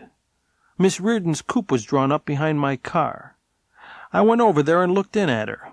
She looked cool and sarcastic. She sat there with her hands on the wheel, gloved and slim. She smiled. I waited. I suppose it was none of my business. What do you think of her? I bet she snaps a mean garter. Do you always have to say things like that? She flushed bitterly. Sometimes I hate men. Old men, young men, football players, opera tenors, smart millionaires, beautiful men who are gigolos, and almost healed who are private detectives. I grinned at her sadly. I know I talk too smart.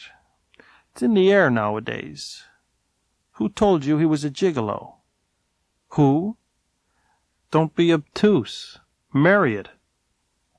Oh, it was a cinch guess. I'm sorry. I don't mean to be nasty. I guess you can snap her garter any time you want to without much of a struggle. But there's one thing you can be sure of. You're a late comer to the show." She leaned towards me, her gray-blue eyes hurt and clouded. Her slightly too long upper lip pouted and then pressed back against her teeth. "Probably you'd like me to mind my own business, is that it? And not have any ideas you don't have first? I thought I was helping a little." "I don't need any help. The police don't want any from me. There's nothing I can do for Mrs. Grail.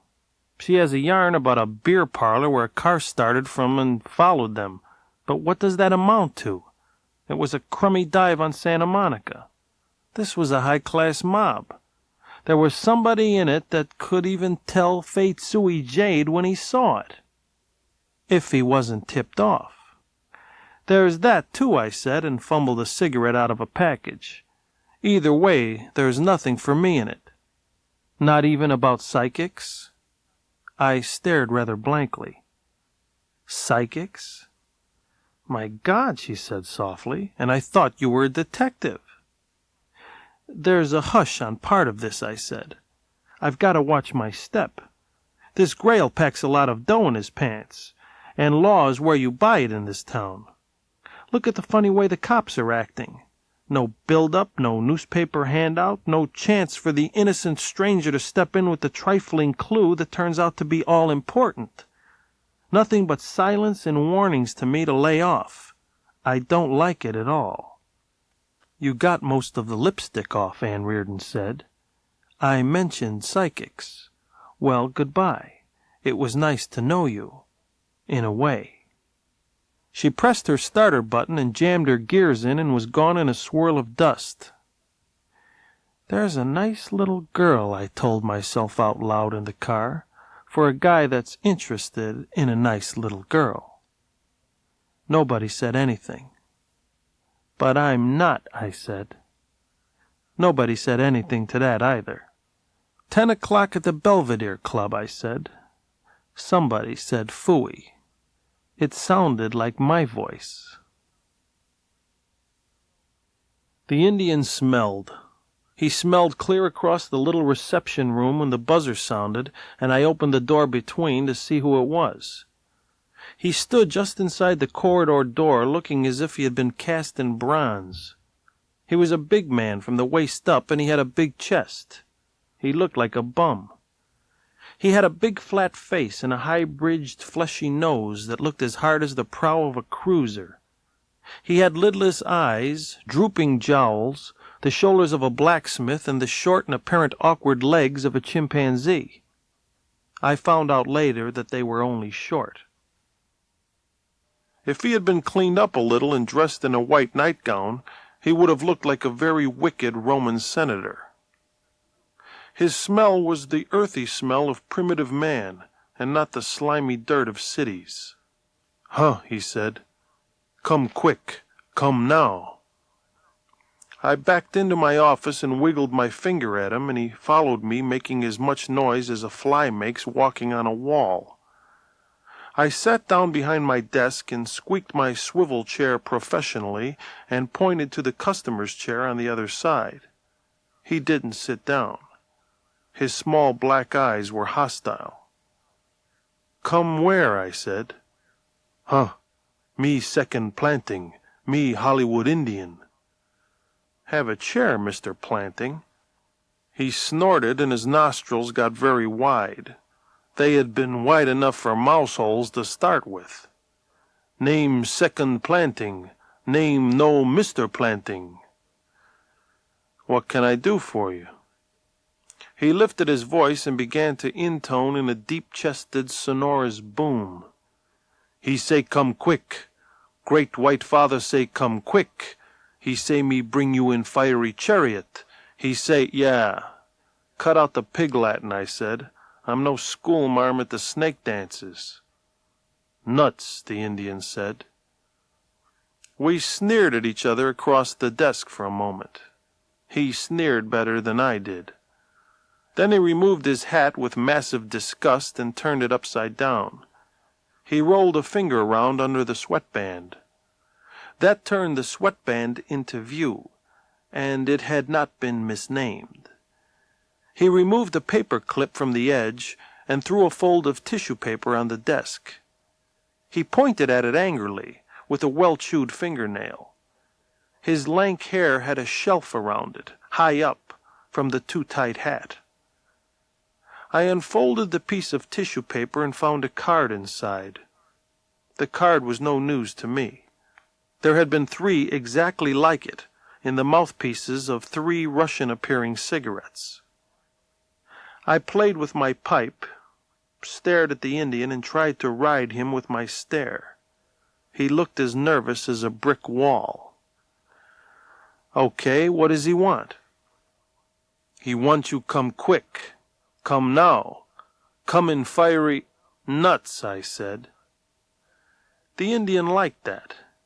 He closed his mouth slowly and winked an eye solemnly and then almost grinned. "Also, it will cost him $100 as a retainer," I added, trying to look as if that was a nickel. Huh. Suspicious again. Stick to basic English. $100, I said. Iron men. Fish. Bucks to the number of 100. Me no money, me no come. Savvy? I began to count 100 with both hands. Huh. Big shot, the Indian sneered. He worked under his greasy hatband and threw another fold of tissue paper on the desk. I took it and unwound it. It contained a brand new $100 bill.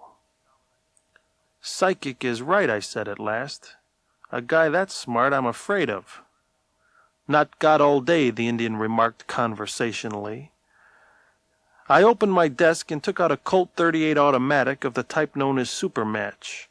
I stripped my coat off and strapped the leather harness on and tucked the automatic down inside it and strapped the lower strap and put my coat back on again. This meant as much to the Indian as if I had scratched my neck. "Got 'em car," he said. "Big car." "I don't like big cars any more," I said. "I got 'em own car." "You come my car," the Indian said threateningly. "I come your car," I said. They drove to Jules Amthor's place in Stillwood Heights. The Indian escorted Marlowe into a dark, paneled reception room where he was greeted by a woman with a foreign accent and a thin, Asiatic face. "Ah, Mr. Marlowe, so very good of you to come. I'm sure he will be so very pleased." I laid the $100 bill the Indian had given me down on the desk. I looked behind me. The Indian had gone down again in the elevator. "Sorry, it was a nice thought, but I can't take this." "I'm sure he wished to employ you, is it not?" She smiled again. Her lips rustled like tissue paper. "I'd have to find out what the job is first." She nodded and got up slowly from behind the desk. "I will conduct you," she said. She pressed a button in the paneling and a door slid open noiselessly. There was a milky glow beyond it, and I looked back at her smile before I went through. It was older than Egypt now. The door slid silently shut behind me. There was nobody in the room. It was octagonal, draped in black velvet from floor to ceiling, with a high remote black ceiling that may have been of velvet too. In the middle of a coal-black lusterless rug stood an octagonal white table, just large enough for 2 pairs of elbows, and in the middle of it a milk-white globe on a black stand. The light came from this. How, I couldn't see. On either side of the table there was a white octagonal stool, which was a smaller edition of the table. Over against one wall there was one more such stool. There were no windows. There was nothing else in the room, nothing at all. On the walls there was not even a light fixture. If there were other doors, I didn't see them. I looked back at the one by which I had come in. I couldn't see that either. Then an invisible door on the far side of the room slid open, and a man stepped through, and the door closed behind him. The man walked straight to the table with his head down, and sat on one of the octagonal stools, and made a sweeping motion with one of the most beautiful hands I have ever seen. "Please be seated. Opposite me. Do not smoke and do not fidget. Try to relax completely. Now, how may I serve you?" He admitted Marriott had been a client, but shrugged off the question of how his own personal calling cards got inside Marriott's marijuana cigarettes. I said, "I've still got the big one left. Why did you send me the C-note?" "My dear Mr. Marlowe," he said coldly, "I am no fool. I am in a very sensitive profession. I am a quack.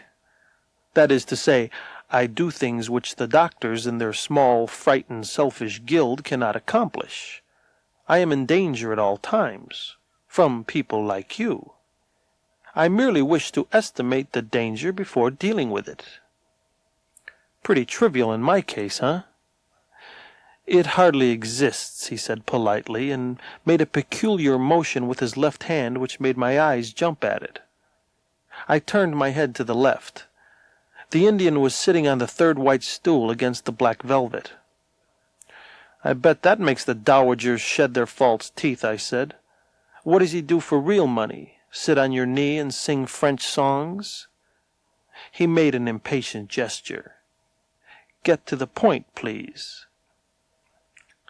"Last night Marriott hired me to go with him on an expedition that involved paying some money to some crooks at a spot they picked. I got knocked on the head. When I came out of it, Marriott had been murdered." Nothing changed much in Amthor's face. He didn't scream or run up the walls. But for him the reaction was sharp. He unfolded his arms and refolded them the other way. His mouth looked grim.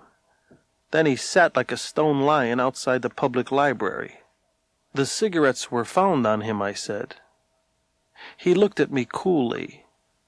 "But not by the police, I take it, since the police have not been here." "Correct." "The $100, he said very softly, was hardly enough." "That depends what you expect to buy with it." Amthor tapped lightly on the white table. The Indian still slept with his chin on his huge chest, his heavy-lidded eyes tight shut. "By the way, did you ever meet a Mrs. Grail, a wealthy lady who lives in Bay City?" He nodded absently. "Yes, I treated her centers of speech. She had a very slight impediment." "You did a sweet job on her," I said. "She talks as good as I do." That failed to amuse him. He still tapped on the table. I listened to the taps. Something about them I didn't like. They sounded like a code. He stopped, folded his arms again, and leaned back against the chair. "What I like about this job, everybody knows everybody," I said. "Mrs. Grail knew Marriott, too." "How did you find that out?" he asked slowly. I didn't say anything. "You will have to tell the police about those cigarettes," he said. I shrugged. "You are wondering why I do not have you thrown out," Amthor said pleasantly. "Second planting could break your neck like a celery stalk. I am wondering myself. You seem to have some sort of theory. Blackmail I do not pay. It buys nothing, and I have many friends. But naturally there are certain elements which would like to show me in a bad light. Psychiatrists, sex specialists, neurologists, nasty little men with rubber hammers and shelves loaded with the literature of aberrations. And of course they are all doctors, while I am still a quack. What is your theory?" "I think Marriott was a blackmailer of women," I said, "and fingerman for a jewel mob. But who told him what women to cultivate, so that he would know their comings and goings, get intimate with them, make love to them, make them load up with the ice and take them out, and then slip to a phone and tell the boys where to operate?" "That," Amthor said carefully, "is your picture of Marriott and of me. I am slightly disgusted." His hands moved over the milky bowl. The light went out. The room was as black as Carrie Nation's bonnet. I kicked my stool back and stood up and jerked the gun out of the holster under my arm. But it was no good. My coat was buttoned and I was too slow. I'd have been too slow anyway if it came to shooting anybody. There was a soundless rush of air and an earthy smell. In the complete darkness, the Indian hit me from behind and pinned my arms to my sides. I was just about gone when the light flared on again, blood red, on account of the blood in my eyeballs and at the back of them. A voice said softly, "Let him breathe. A little." The fingers slackened. I wrenched loose from them. Something that glinted hit me on the side of the jaw. The voice said softly, "Get him on his feet." The Indian got me on my feet. He pulled me back against the wall, holding me by both twisted wrists. "Amateur," the voice said softly, and the shiny thing that was as hard and bitter as death hit me again across the face. Something warm trickled. I licked at it and tasted iron and salt. A hand explored my wallet. A hand explored all my pockets. The cigarette and tissue paper came out and was unwrapped. It went somewhere in the haze that was in front of me. "There were 3 cigarettes," the voice said gently, and the shining thing hit my jaw again. "3," I gulped. "Just where did you say the others were?" "In my desk, at the office." The shiny thing hit me again. "You are probably lying, but I can find out." Keys shone with funny little red lights in front of me. The voice said, "Choke him a little more." The iron fingers went into my throat. I was strained back against him, against the smell of him and the hard muscles of his stomach. I reached up and took one of his fingers and tried to twist it. The voice said softly, "Amazing, he's learning." The glinting thing swayed through the air again. It smacked my jaw, the thing that had once been my jaw. "Let him go. He's tame," the voice said. The heavy, strong arms dropped away, and I swayed forward and took a step and steadied myself. Amthor stood smiling very slightly, almost dreamily in front of me. He held my gun in his delicate, lovely hand. He held it pointed at my chest. "I could teach you," he said in his soft voice, "but to what purpose? A dirty little man in a dirty little world. One spot of brightness on you, and you would still be that. Is it not so?" He smiled so beautifully. I swung at his smile with everything I had left. It wasn't so bad considering. He reeled and blood came out of both his nostrils. Then he caught himself and straightened up and lifted the gun again. "Sit down, my child," he said softly. "I have visitors coming. I am so glad you hit me. It helps a great deal." I felt for the white stool and sat down and put my head down on the table beside the milky globe which was now shining again softly. I stared at it sideways, my face on the table. The light fascinated me. Nice light, nice, soft light. Behind me and around me there was nothing but silence. I think I went to sleep, just like that, with a bloody face on the table and a thin, beautiful devil with my gun in his hand watching me and smiling.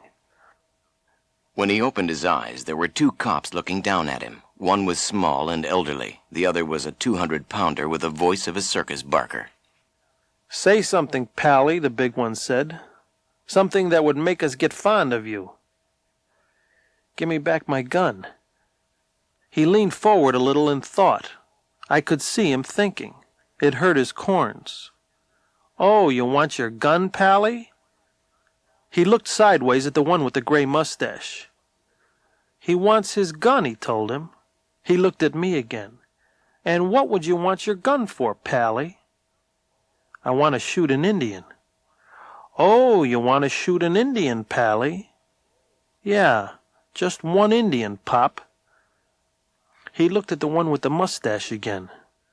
"This guy is very tough," he told him. "He wants to shoot an Indian." "Listen, Hemingway, don't repeat everything I say," I said. "I think the guy is nuts," the big one said. "He just called me Hemingway. Do you think he is nuts?" The one with the mustache bit a cigar and said nothing. The tall, beautiful man at the window turned slowly and said softly, "I think possibly he is a little unbalanced." Apparently they thought he was balanced enough to get his gun back. Then they escorted him out to their car, a plain black sedan with private plates. We reached the bottom of the drive and turned out onto the concrete mountain road and drifted without haste along that. "How come you don't have a car with you, Pally?" "Amthor sent for me." "Why would that be, Pally?" "It must have been he wanted to see me." "This guy is good," Hemingway said. "He figures things out." He spit out of the side of the car and made a turn nicely and let the car ride its motor down the hill. "He says you called him up on the phone and tried to put the bite on him. So he figures he better have a look-see what kind of guy he's doing business with, if he is doing business. So he sends his own car. On account of he knows he's going to call some cops he knows, and I won't need mine to get home with," I said. "Okay, Hemingway?" "Yeah, that again." "Okay. Well, he has a dictaphone under his table, and his secretary takes it all down, and when we come, she reads it back to Mr. Blaine here." I turned and looked at Mr. Blaine. He was smoking a cigar, peacefully, as though he had his slippers on. He didn't look at me. "You know Amthor pretty well, don't you, Hemingway?" "Mr. Blaine kind of knows him. Me, I just do what the orders is." There was a little more silence, more curves, more winding ribbons of concrete, more darkness, and more pain. The big man said, "Now that we are all between pals and no ladies present, we really don't give so much time to why you went back up there. But this Hemingway stuff is what really has me down." "A gag," I said. "An old gag." "Who is this Hemingway person at all?" "A guy that keeps saying the same thing over and over until you begin to believe it must be good." "That must take a hell of a long time," the big man said. "For a private dick, you certainly have a wandering kind of mind. Are you still wearing your own teeth?" "Yeah, with a few plugs in them." Hemingway swung the sedan into a narrow dirt road that edged along the flank of a mountain. We drove along that about a mile. The smell of the sage became overpowering. "Here," the man in the back seat said. Hemingway stopped the car and set the brake. He leaned across me and opened the door. "Well, it's nice to have met you, Pally, but don't come back. Anyways, not on business. Out." "I walk home from here?" The man in the back seat said, "Hurry up." "Yeah, you walk home from here, Pally. Will that be all right with you?" "Sure, it will give me time to think a few things out. For instance, you boys are not L.A. cops. But one of you is a cop, maybe both of you. I'd say you are Bay City cops. I'm wondering why you were out of your territory." "Ain't that going to be kind of hard to prove, Pally? Good night, Hemingway." He didn't answer. Neither of them spoke. I started to get out of the car and put my foot on the running board and leaned forward, still a little dizzy. The man in the back seat made a sudden flashing movement that I sensed rather than saw. A pool of darkness opened at my feet and was far, far deeper than the blackest night. I dived into it. It had no bottom. He woke, screaming, in a strange room with bars across the windows. Hallucinations, faces, smoke, lights swam before his eyes, and when he tried to sit up, pins and needles jabbed his limbs. He lay back down.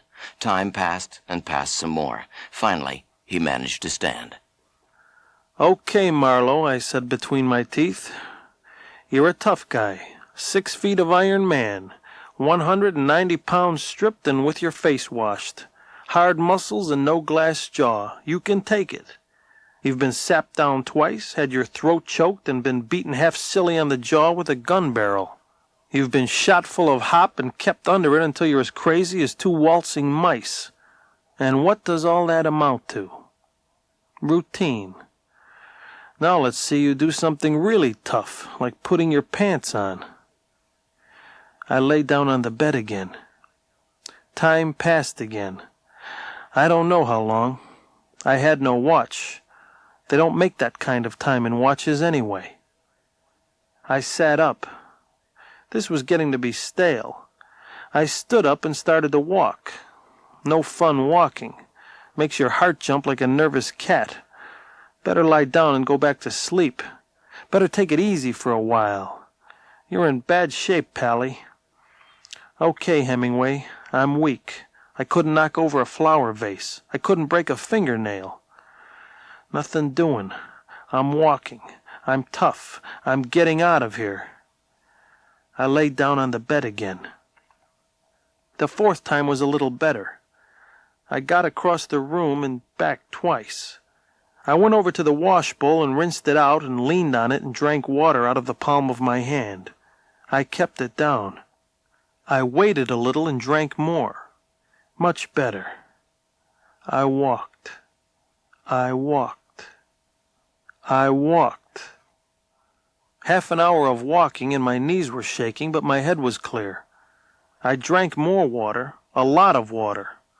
I almost cried into the bowl while I was drinking it. I walked back to the bed. It was a lovely bed. It was made of rose leaves. It was the most beautiful bed in the world. They had got it from Carol Lombard. It was too soft for her. It was worth the rest of my life to lie down on it for 2 minutes. Beautiful soft bed, beautiful sleep, beautiful eyes closing and lashes falling, and the gentle sound of breathing and darkness and rest sunk in deep pillows. I walked. They built the pyramids and got tired of them and pulled them down and ground the stone up to make concrete for Boulder Dam, and they built that and brought the water to the sunny Southland and used it to have the flood with. I walked all through it. I couldn't be bothered. I stopped walking. I was ready to talk to somebody. He yelled fire, and when the orderly, or the man passing for an orderly, came running, he socked him and grabbed the key. Outside was a wide silent hallway with 3 closed doors. An old house, built as once they built them and don't build them any more. Standing probably on a quiet street with a rose arbor at the side and plenty of flowers in front. Gracious and cool and quiet in the bright California sun. And inside it, who cares? But don't let them scream too loud.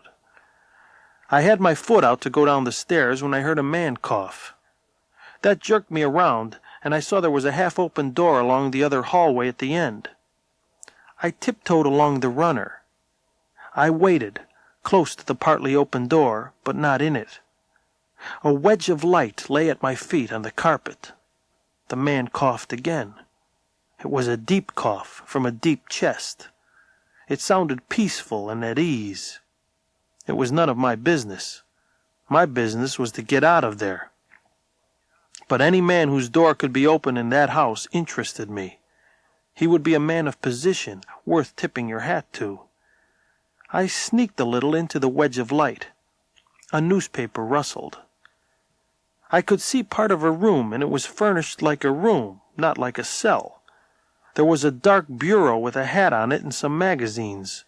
Windows with lace curtains, a good carpet. Bed springs creaked heavily. A big guy, like his cough. I reached out fingertips and pushed the door an inch or two. Nothing happened. Nothing ever was slower than my head craning in. I saw the room now, the bed and the man on it, the ashtray heaped with stubs that overflowed onto a night table and from that to the carpet. A dozen mangled newspapers all over the bed. One of them in a pair of huge hands before a huge face. I saw the hair above the edge of the green paper. Dark, curly, black even, and plenty of it. a line of white skin under it. The paper moved a little more, and I didn't breathe, and the man on the bed didn't look up. He needed a shave. He would always need a shave. "Ah," he said, and the paper went up in front of his face again. I left him there and went back along the side hall. Mr. Moose Malloy seemed to be in very good hands. I went back to the stairs and down. A voice murmured behind the almost closed door. I waited for the answering voice. None. It was a telephone conversation. I pushed the door open and stepped quietly in. Behind a wide desk sat a man with a parchment-like face. Marlowe showed him the blackjack he'd lifted from the orderly. His eyes got sleepy. "You have been a very sick man, sir, a very sick man. I can't recommend your being up and about yet. I am Dr. Sonderborg," he said, "and I don't want any nonsense." "Shake it up and pour it," I said. "Who put me in here, why, and how? I'm in a wild mood tonight. I want to go dance in the foam. I hear the banshees calling. I haven't shot a man in a week.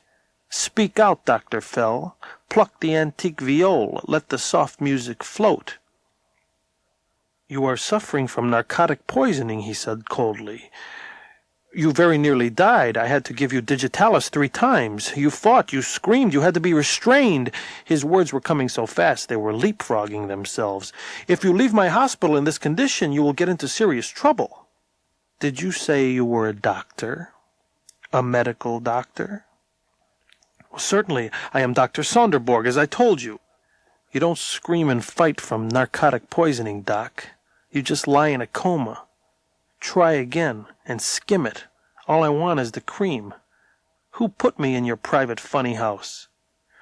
"The police put you here." "What police?" "The Bay City police, naturally." His restless yellow fingers twisted his glass. "This is Bay City." "Oh? Did this police have a name?" "Sergeant Galbraith, I believe. Not a regular patrol car officer. He and another officer found you wandering outside the house in a dazed condition on Friday night. They brought you in because this place was close. I thought you were an addict who had taken an overdose, but perhaps I was wrong. It's a good story. I couldn't prove it wrong. But why keep me here?" He spread his restless hands. "I have told you again and again that you were a very sick man and still are. What would you expect me to do?" "I must owe you some money, then." He shrugged. "Naturally, $200. I pushed my chair back a little. "Dirt cheap. Try and get it." "If you leave here," he said sharply, "you will be arrested at once." I leaned back over the desk and breathed in his face. "So long," I said. "I leave you to dirtier hands than mine." The sign on the corner said Descanso Street. I started toward 25th Street. Number 819 was Ann Reardon's number. "My God," she wailed, "you look like Hamlet's father." That might be because I'd been drugged for 48 hours, he informed her. She took him in and gave him breakfast, then coffee and brandy. Pretty soon they got around to the case. Anne had a theory Amthor was with the mob. "Amthor is a pretty ruthless sort of lad," I said. "But I don't somehow see him as the brain guy of a jewel mob. Perhaps I'm wrong. If he was, and he thought I had something on him, I don't think I'd have got out of that dope hospital alive. But he's a man who has things to fear." He didn't get really tough until I began to babble about invisible writing. She looked at me evenly. "Was there some?" I grinned. "If there was, I didn't read it." That's a funny way to hide nasty remarks about a person, don't you think? In the mouthpieces of cigarettes? Suppose they were never found. I think the point is that Marriott feared something, and that if anything happened to him, the cards would be found. The police would go over anything in his pockets with a fine-tooth comb. That's what bothers me. If Amthor's a crook, nothing would have been left to find. "You mean if Amthor murdered him or had him murdered? But what Marriott knew about Amthor may not have had any direct connection with the murder. I nodded. But the jewel robbery had a connection with the murder, and we're assuming Amthor had a connection with the jewel robbery. Her eyes were a little sly. I bet you feel awful, she said. Wouldn't you like to go to bed? Here? She flushed to the roots of her hair. Her chin stuck out. That was the idea. I'm not a child. Who the devil cares what I do or when or how? I put my glass aside and stood up. One of my rare moments of delicacy is coming over me, I said. Will you drive me to a taxi stand if you're not too tired? She stood up and pushed her chin at me. You'll go to bed now and right here. I have a spare bedroom and you can turn right in and... Promise to lock your door? She flushed and bit her lip. Sometimes I think you're a world beater, she said, and sometimes I think you're the worst heel I ever met. On either count, would you run me over to where I can get a taxi? You'll stay here, she snapped. You're not fit. You're a sick man. I'm not too sick to have my brain picked, I said nastily. She ran out of the room so fast she almost tripped over the 2 steps from the living room up to the hall. She came back in nothing flat, with a long flannel coat on over her slack suit and no hat, and her reddish hair looking as mad as her face. She opened a side door and threw it away from her, bounced through it, and her steps clattered on the driveway. A garage door made a faint sound lifting. A car door opened and slammed shut again. The starter ground and the motor caught and the lights flared past the open French door of the living room. I picked my hat out of a chair and switched off a couple of lamps and saw that the French door had a Yale lock. I looked back a moment before I closed the door. It was a nice room. It would be a nice room to wear slippers in. The next morning, Detective Lieutenant Randall came to call just as Marlowe was trying to persuade himself to get out of bed. He pushed the door slightly and I stepped away from it. He came in and closed it and looked around. I've been looking for you for 2 days, he said. He didn't look at me. His eyes measured the room. I've been sick. Not here, he said. In a hospital. Which hospital? A pet hospital. He jerked as if I had slapped his face. Dull color showed behind his skin. I ran into a little trouble down in Bay City. They took me in. Not the cooler, a private dope and liquor cure. His eyes got distant. Bay City, huh? You like it the hard way, don't you, Marlowe? It's not that I like it the hard way. It's that I get it that way. What were you doing down there? I didn't go down there. These cops took me over the line. I went to see a guy in Stillwood Heights. That's in L.A. A man named Jules Amthor, he said quietly. Why did you swipe those cigarettes? I looked into my cup. The damn little fool. It looked funny, him, Marriott, having that extra case, with reefers in it. It seems they make them up like Russian cigarettes down in Bay City with hollow mouthpieces and the Romanov arms and everything. You ought to have told me, he said bitterly. He sipped and wiped his lips with one of those fringe things they give you in apartment houses for napkins. But you didn't swipe them. The girl told me. Ah, well, hell, I said. A guy never gets to do anything in this country anymore. Always women. I'm not getting much out of you, he said. I'll give you a theory, but you are probably way ahead of me on it.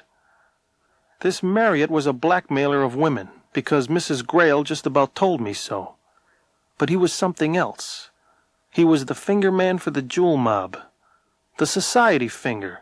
The boy who would cultivate the victim and set the stage. He would cultivate women he could take out, get to know them pretty well. They used him up. His usefulness was exhausted. It was about time for him to get talked about a little, as you suggest. But you don't quit in those rackets and you don't get your time. So this last hold-up was just that for him. The last. Look, they really asked very little for the jade considering its value. And Marriott handled the contact. But all the same, Marriott was scared. At the last moment he thought he had better not go alone. And he figured a little trick that if anything did happen to him, something on him would point to a man quite ruthless and clever enough to be the brains of that sort of mob, and a man in an unusual position to get information about rich women. It was a childish sort of trick, but it did actually work. Randall said, "Let's go back farther, much farther, to how you got to know him." He just called me up, picked my name out of the phone book. He said so, at any rate. He had your card. I looked surprised. Sure, I'd forgotten that. Did you ever wonder why he picked your name, ignoring that matter of your short memory? I stared at him across the top of my coffee cup. I was beginning to like him. He had a lot behind his vest besides his shirt. "So that's what you really came up for," I said. He nodded. "The rest, you know, is just talk." He smiled politely at me and waited. I poured some more coffee. "I think your hunch about Marriott is probably right. There's 23 grand in currency in a safe deposit box, which we had a hell of a time to locate, by the way. There are also some pretty fair bonds and a trust deed to a property on West 54th Place." He picked up a spoon and rapped it lightly on the edge of his saucer and smiled. "That interests you?" he asked mildly. The number was 1644 West 54th Place. "Yeah," I said thickly. "Oh, there was quite a bit of jewelry in Marriott's box, too. Pretty good stuff. But I don't think he stole it. I think it was very likely given to him. That's one up for you. He was afraid to sell it." I nodded. "There's something I ought to tell you," I said. "Last night I was so damn mad I had crazy ideas about going down there and trying to bust it alone. This hospital is at 23rd and Descanso in Bay City. It's run by a man named Sonderborg who says he's a doctor. He's running a crook hideout on the side. I saw Moose Malloy there last night, in a room." Randall sat very still, looking at me. "Sure?" "You couldn't mistake him. He's a big guy, enormous. He doesn't look like anybody you ever saw." "This Dr. Sonderborg, what did he look like?" "Like a doper, and probably a dope peddler." I described him to Randall as well as I could. He went quietly into the other room and sat down at the telephone. He dialed his number and spoke quietly for a long time. Then he came back. "I'm having a state narcotics man go down there with a fake complaint and ask to look around. He may get some ideas. He won't get Malloy. Malloy was out of there 10 minutes after you left last night. That's one thing you can bet on." "Why not the Bay City cops?" I put salt on my eggs. "It's Laird Brunette's town. They say he put up 30 grand to elect a mayor. The fellow that owns the Belvedere Club? And the 2 gambling boats." "But it's in our county," I said. He looked down at his clean, shiny fingernails. Together they headed toward West 54th Place. The laundry still jiggled on the line in the side yard. Mrs. Florian didn't answer their knock, so Randall kicked the door in. We went swiftly into the bedroom. Mrs. Jessie Pierce Florian lay diagonally across the bed in a rumpled cotton house dress, with her head close to one end of the footboard. The corner post of the bed was smeared darkly with something the flies liked. She had been dead long enough. Randall didn't touch her. He stared down at her for a long time, and then looked at me with a wolfish baring of his teeth. "Brains on her face," he said. "That seems to be the theme song of this case. Only this was done with just a pair of hands. But Jesus, what a pair of hands! Look at the neck bruises, the spacing of the finger marks." "You look at them," I said. I turned away.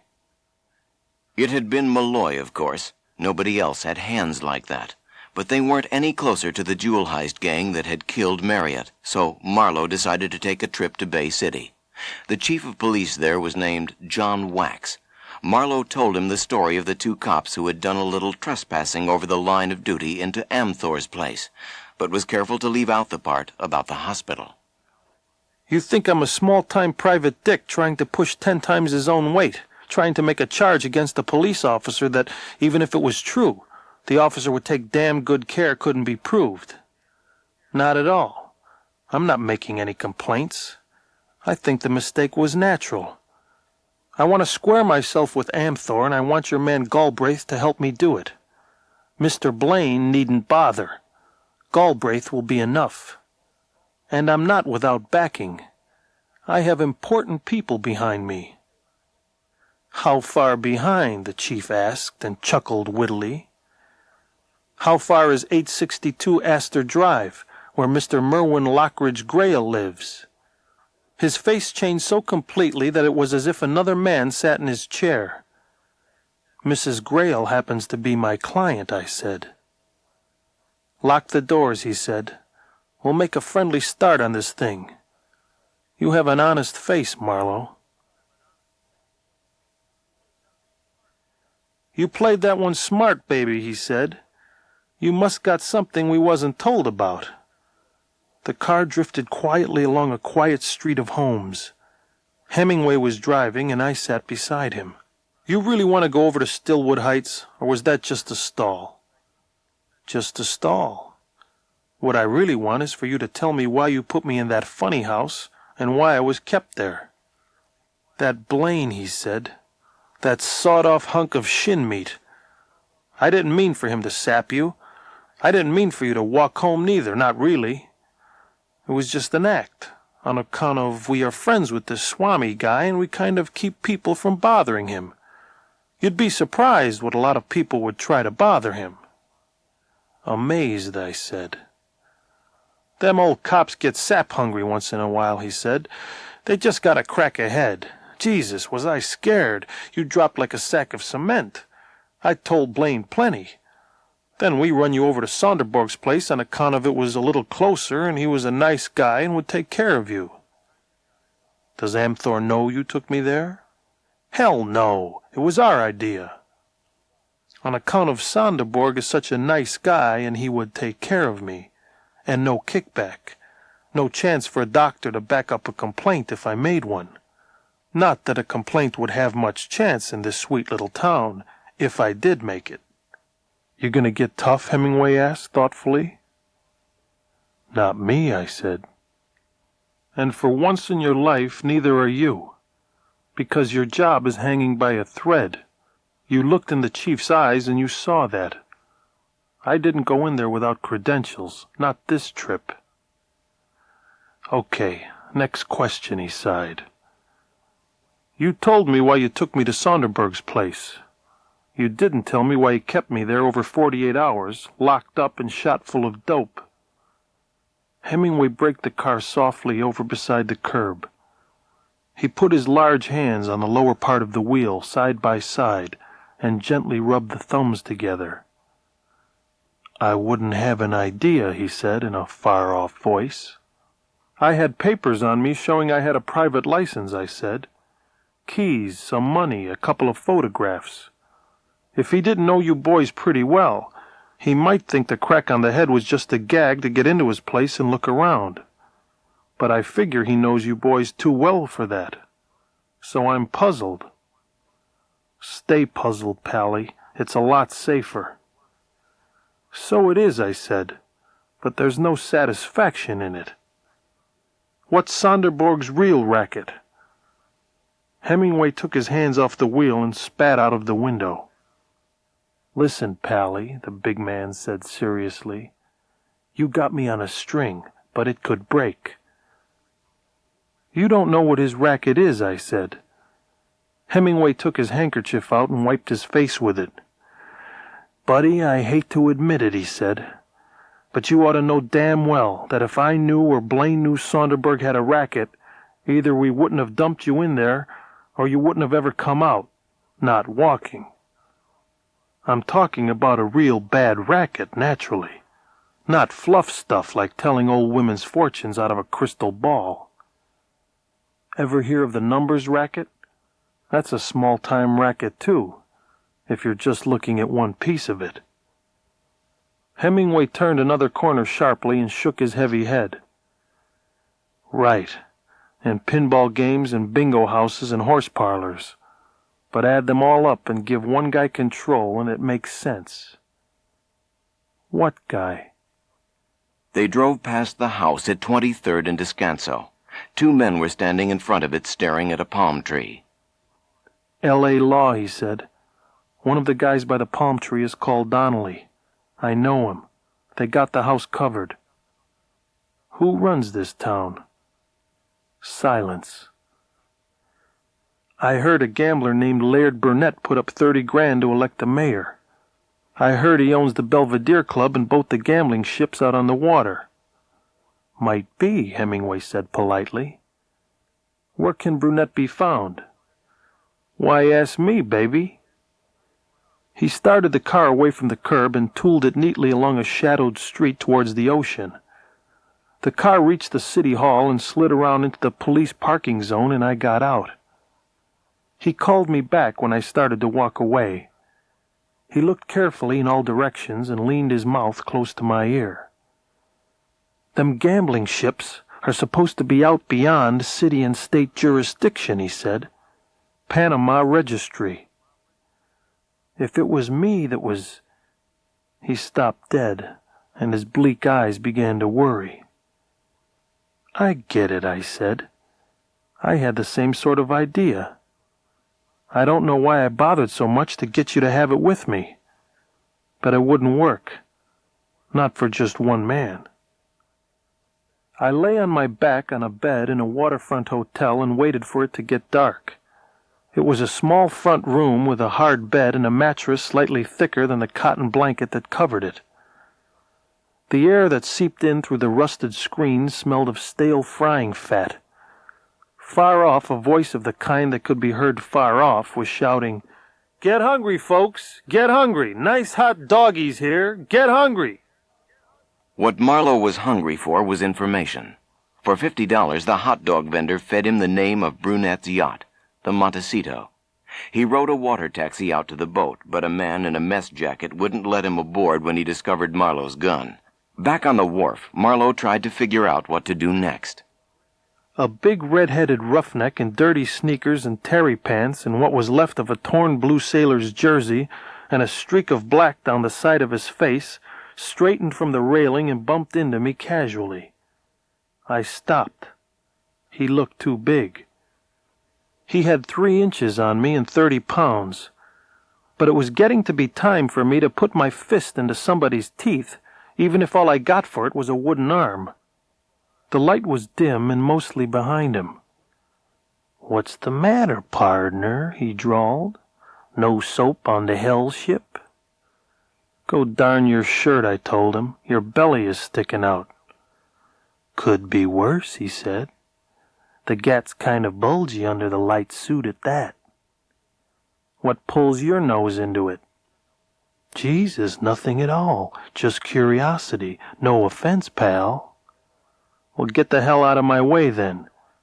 "Sure, I'm just resting here." He smiled a slow, tired smile. His voice was soft, dreamy, so delicate for a big man that it was startling. It made me think of another soft-voiced big man I had strangely liked. "You got the wrong approach," he said sadly. "Just call me Red." "Step aside, Red. The best people make mistakes. I feel one crawling up my back."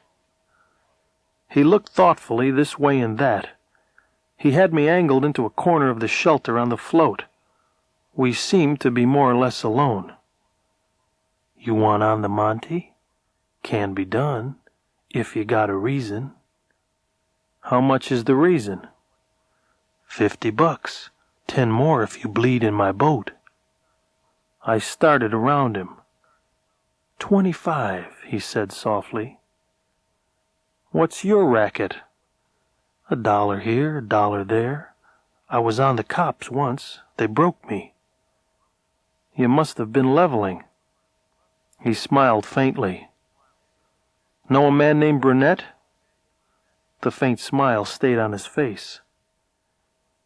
"I got a boat with an underwater bypass. That is, I can borrow one. There's a pier down the line without lights. I know a loading port on the Monte I can open. I take a load out there once in a while. There ain't many guys below decks." "They have a searchlight and lookouts," I said. "We can make it." I got my wallet out and slipped a 20 and 5 against my stomach and folded them small. I got into the boat and sat beside him under the screen. The boat slid out over the water. "I'm scared," I said suddenly. "I'm scared stiff." Red throttled down the boat and let it slide up and down the swell as though the water moved underneath and the boat stayed in the same place. He turned his face and stared at me. "I'm afraid of death and despair," I said, "of dark water and drowned men's faces and skulls with empty eye sockets. I'm afraid of dying, of being nothing, of not finding a man named Brunette." He chuckled. "You had me going for a minute. You sure give yourself a pep talk. Brunette might be any place, on either of the boats, at the club he owns, back east, Reno, in his slippers at home. That all you want?"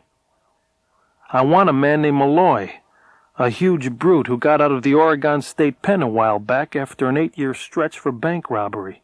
He was hiding out in Bay City." I told him about it. I told him a great deal more than I intended to. It must have been his eyes. "These racketeers are a new type," Red said. "We think about them the way we think about old-time yeggs or needle-up punks. Big-mouth police commissioners on the radio yell that they're all yellow rats, that they'll kill women and babies and howl for mercy if they see a police uniform. They ought to know better than to try to sell the public that stuff. There's yellow cops and there's yellow torpedoes, but damn few of either. And as for the top men like Brunette, they didn't get there by murdering people. They got there by guts and brains, and they don't have the group courage the cops have either. But above all, they're businessmen. What they do is for money, just like other businessmen. Sometimes a guy gets badly in the way. Okay, out. But they think plenty before they do it. What the hell am I giving a lecture for?" "A man like Brunette wouldn't hide Malloy," I said, "after he had killed 2 people. "No, not unless there was some other reason than money. Want to go back?" "No." Red moved his hands on the wheel. The boat picked up speed. "Don't think I like these bastards," he said. "I hate their guts." We sidled up to the greasy plates of the hull as coyly as a hotel dick getting set to ease a hustler out of his lobby. Red and Marlowe climbed a slippery ladder attached to the hull and got into the Montecito through an unbarred loading port. Once in the hold, they made their way to the boiler room where a dirty man in a purple shirt was standing guard. He bound and gagged the man neatly and folded his glasses and put them in a safe place, and we went along to the ventilator that had no grating in it. I looked up and saw nothing but blackness. "Goodbye," I said. "That open loading port," he said. "That might buy you something. Use it." He went quickly. Nearing the top of a long, chilly climb up the shaft, Marlowe heard low voices. I climbed out of the ventilator, slipped my .38 from my shoulder clip, and held it curled against my ribs, hiding it with my sleeve. I walked 3 silent steps and listened. Nothing happened. I listened too long. Another voice spoke clearly behind me. "Sorry, guests are not allowed on the boat deck." "I guess I'm lost," I said. "I guess you are." He had a youngish voice not chewed out of marble. "But there's a door at the bottom of the companionway. It has a spring lock on it. It's a good lock. There used to be an open stairway with a chain and a brass sign. We found the livelier element would step over that." He He was talking a long time, either to be nice or to be waiting. I didn't know which. I said, "Somebody must have left the door open." The shadowed head nodded. It was lower than mine. "I have a loud gun," I said, "but it doesn't have to go off. I want to talk to Brunette." "He went to San Diego on business." "I'll talk to his stand-in." "You're quite a lad," the nice one said. "We'll go down. You'll put the heater up before we go through the door." "I'll put the heater up when I'm sure I'm going through the door." He laughed lightly. "Go back to your post, Slim. I'll look into this." We moved Indian file across the deck. We went down brass-bound slippery steps. At the bottom was a thick door. He opened it and looked at the lock. He smiled, nodded, held the door for me, and I stepped through, pocketing the gun. "You're Brunette," I said suddenly. He shrugged. "Of course." "You don't look so tough," I said. "I hope not." The two men in dinner jackets edged me gently. "In here," Brunette said. "We can talk at ease." He opened the door and they took me in. He was neither young nor old, neither fat nor thin. Spending a lot of time on or near the ocean had given him a good healthy complexion. His hair was nut brown and waved naturally, and waved still more at sea. His forehead was narrow and brainy, and his eyes held a delicate menace. He looked at me for quite a long time before he said, "He has a gun." One of the velvety tough guys leaned against the middle of my spine with something that was probably not a fishing rod. Exploring hands removed the gun and looked for others. "Anything else?" a voice asked. Brunette shook his head. "Not now." One of the gunners slid my automatic across the desk. Brunette put the pen down and picked up a letter opener and pushed the gun around gently on his blotter. "Well," he said quietly, looking past my shoulder, "do I have to explain what I want now?" One of them went out quickly and shut the door. The other was so still he wasn't there. "All right," Brunette said. "Who are you and what do you want?" "I'm a private detective and I want to talk to a man named Moose Malloy." "Show me your private dick." I showed him. He tossed the wallet back across the desk. His wind-tanned lips continued to smile, and the smile was getting stagey. "You own a piece of Bay City," I said. "I don't know how big a piece, but enough for what you want. A man named Sonderborg has been running a hideout there. He has been running reefers and stick-ups and hiding hot boys. Naturally, he couldn't do that without connections. I don't think he could do it without you. Malloy was staying with him. Malloy has left. Malloy is about 7 feet tall and hard to hide. I think he could hide nicely on a gambling boat." "You're simple," Brunette said softly. "Supposing I wanted to hide him, why should I take the risk out here?" He sipped his drink. "After all, I'm in another business. It's hard enough to keep a good taxi service running without a lot of trouble. The world is full of places a crook can hide, if he has money. Could you think of a better idea?" I could, but to hell with it. "I can't do anything for you. So how did you get on the boat?" "I don't care to say." "I'm afraid I'll have you made to say, Marlowe." His teeth glinted in the light from the brass ship's lamps. "After all, it can be done." "If I tell you, will you get word to Malloy?" "What word?" I reached for my wallet lying on the desk and drew a card from it and turned it over. I put the wallet away and got a pencil instead. I wrote 5 words on the back of the card and pushed it across the desk. Brunette took it and read what I had written on it. "It means nothing to me," he said. "It will mean something to Malloy." He leaned back and stared at me. "I don't make you out. You risk your hide to come out here and hand me a card to pass on to some thug I don't even know. There's no sense to it.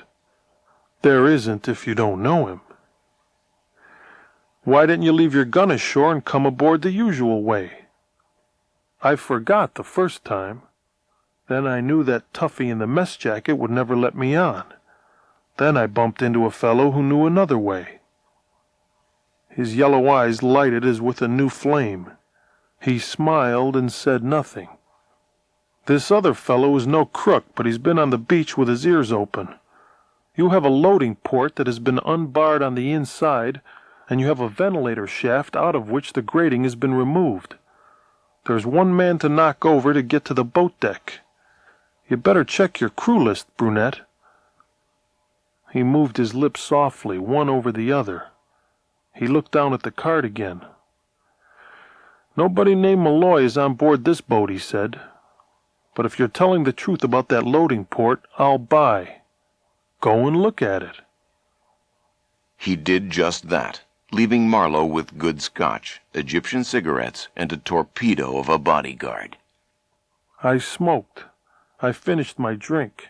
The torpedo made me another. I finished that and another cigarette. Brunette came back and washed his hands over in the corner, then sat down at his desk again. He jerked his head at the torpedo. The torpedo went out silently. The yellow eyes studied me. You win, Marlowe. And I have 164 men on my crew list. Well, he shrugged. You can go back by the taxi.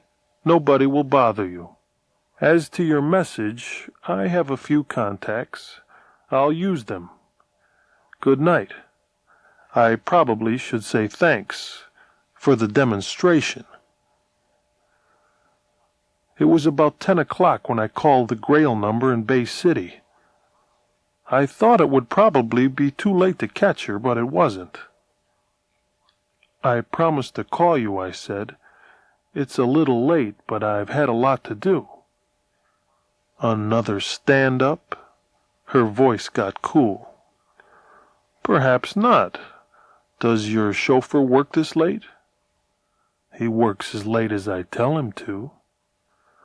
Well, how about dropping by to pick me up? I'd show you my etching. Just one etching? It's just a single apartment.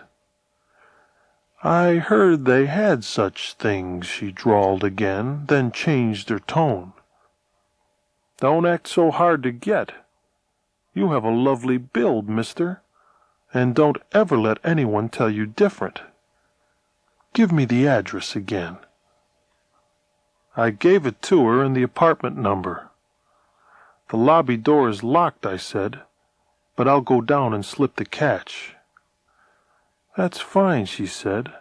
I won't have to bring my Jimmy.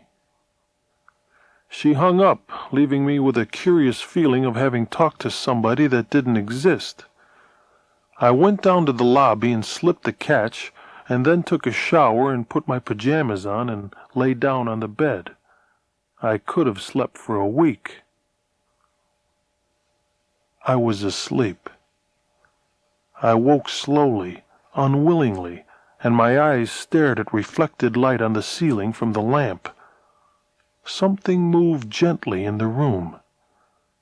The movement was furtive and quiet and heavy. I listened to it. Then I turned my head slowly and looked at Moose Malloy. There were shadows, and he moved in the shadows, as noiselessly as I had seen him once before. A gun in his hand had a dark, oily, businesslike sheen. His hat was pushed back on his black curly hair, and his nose sniffed, like the nose of a hunting dog. He saw me open my eyes. He came softly over to the side of the bed and stood looking down at me. I got your note, he said. I make the joint clean. I don't make no cops outside.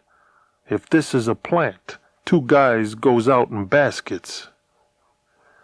I rolled a little on the bed, and he felt swiftly under the pillows. His face was still wide and pale, and his deep-set eyes were still somehow gentle. He was wearing an overcoat tonight. It fitted him where it touched. It was burst out in one shoulder seam, probably just getting it on. It would be the largest size they had, but not large enough for Moose Malloy. "I hope you'd drop by," I said. "No coppers know anything about this. I just wanted to see you." "Go on," he said.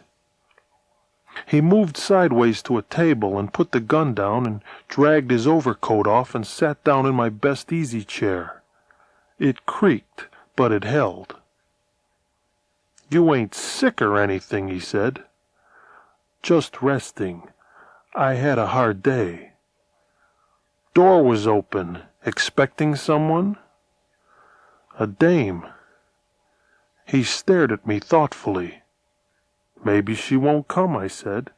"If she does, I'll stall her." "What dame?" "Oh, just a dame. If she comes, I'll get rid of her. I'd rather talk to you." His very faint smile hardly moved his mouth. He puffed his cigarette awkwardly, as if it was too small for his fingers to hold with comfort. "What made you think I was on the Monte?" he asked. "A Bay City cop. It's a long story and too full of guessing." "Bay City cops after me?" "Would that bother you?"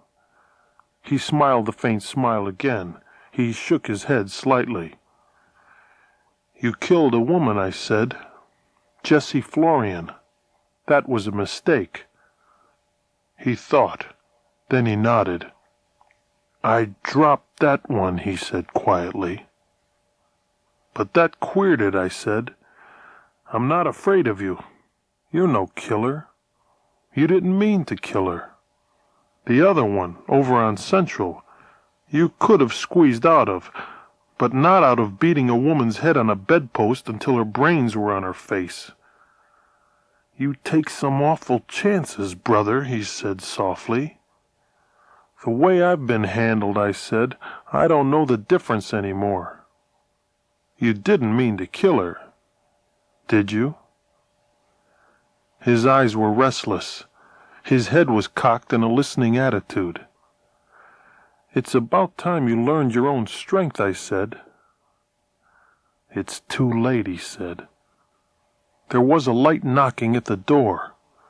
Malloy leaned forward a little and smiled and picked up his gun. Somebody tried the doorknob. Malloy stood up slowly and leaned forward in a crouch and listened. Then he looked back at me from looking at the door. I sat up on the bed and put my feet on the floor and stood up. Malloy watched me silently, without emotion. I went over to the door. "Who is it?" I asked, with my lips to the panel. It was her voice, all right. "Open up, silly. It's the Duchess of Windsor." "Just a second." I looked back at Malloy. He was frowning. I went over close to him and said in a very low voice, "There's no other way out. Go in the dressing room behind the bed and wait. I'll get rid of her." He listened and thought. His expression was unreadable. He was a man who had now very little to lose. He was a man who would never know fear. It was not built into even that giant frame. He nodded at last and picked up his hat and coat and moved silently around the bed and into the dressing room. The door closed, but did not shut tight. I looked around for signs of him. Nothing but a cigarette butt that anybody might have smoked. I went to the room door and opened it. Malloy had set the catch again when he came in. She stood there half smiling, in the high-necked white fox evening cloak she had told me about. Emerald pendants hung from her ears and almost buried themselves in the soft white fur. Her fingers were curled and soft on the small evening bag she carried. The smile died off her face when she saw me. She looked me up and down. Her eyes were cold now. "So it's like that," she said grimly. "Pajamas and dressing gown, to show me his lovely little etching. What a fool I am." I stood aside and held the door. "It's not like that at all. I was getting dressed and a cop dropped in on me. He just left." "Randall?" I nodded. A lie with a nod is still a lie, but it's an easy lie. She hesitated a moment, then moved past me with a swirl of scented fur. I shut the door. She walked slowly across the room, stared blankly at the wall, then turned quickly. "Let's understand each other," she said. "I'm not this much of a pushover. I don't go for hall-bedroom romance. There was a time in my life when I had too much of it. I like things done with an air." "Will you have a drink before you go?" I was still leaning against the door, across the room from her. "Am I going?" "You gave me the impression you didn't like it here." "I wanted to make a point.